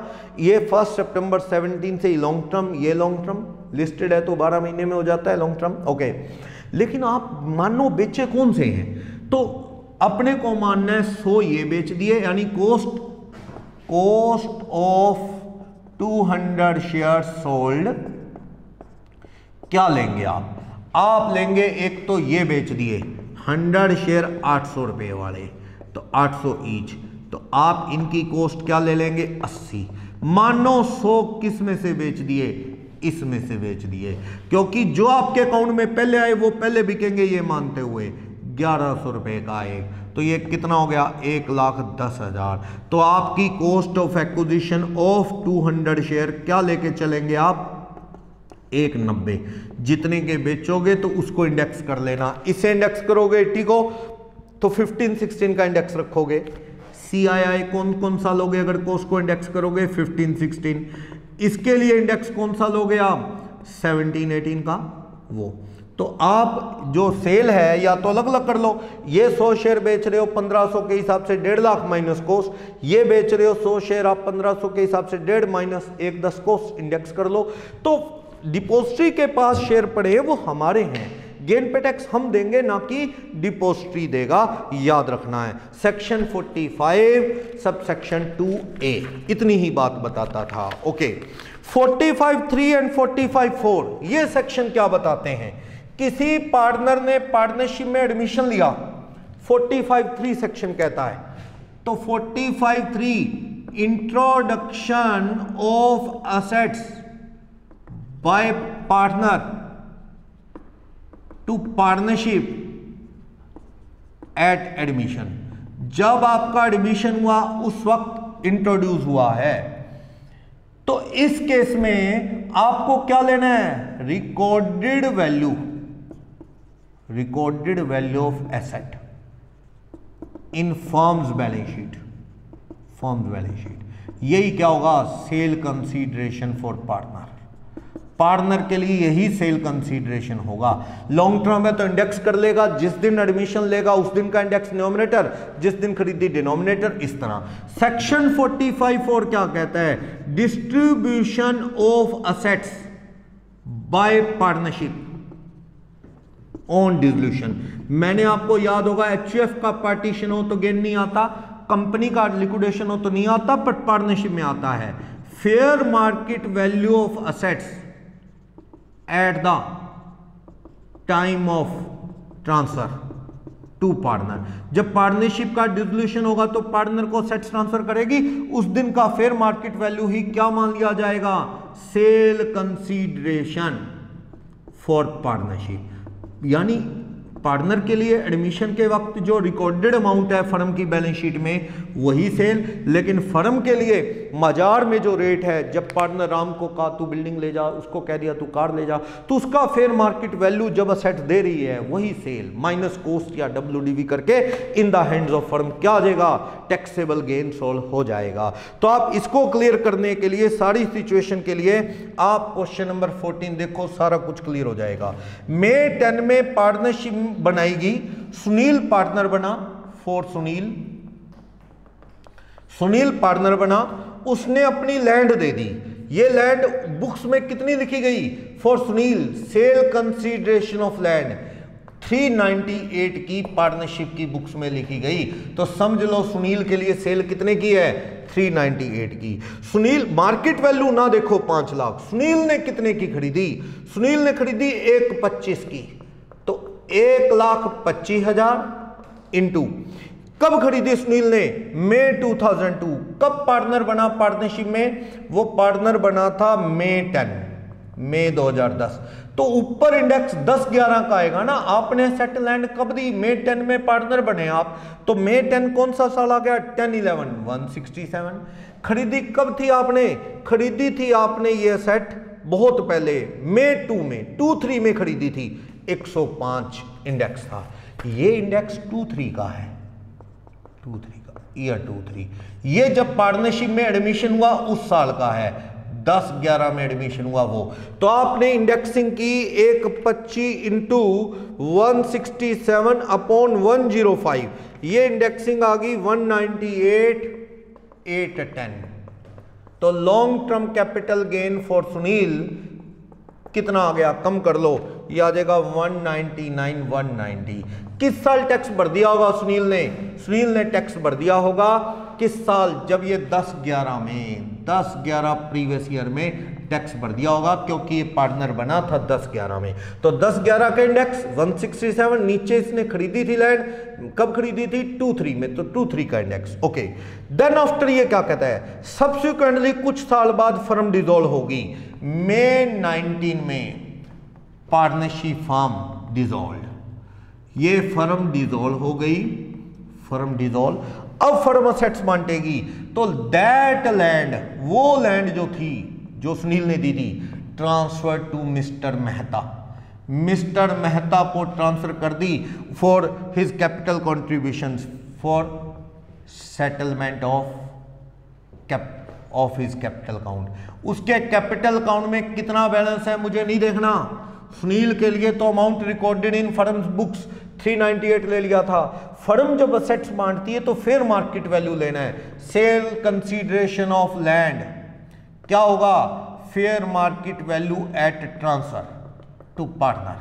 पार्टनर को सेट कब ट्रांसफर कर रही है firm, May 19, as on May 19। May 19 का फेयर मार्केट वैल्यू देखो, इसका क्या है, 9 लाख लेस।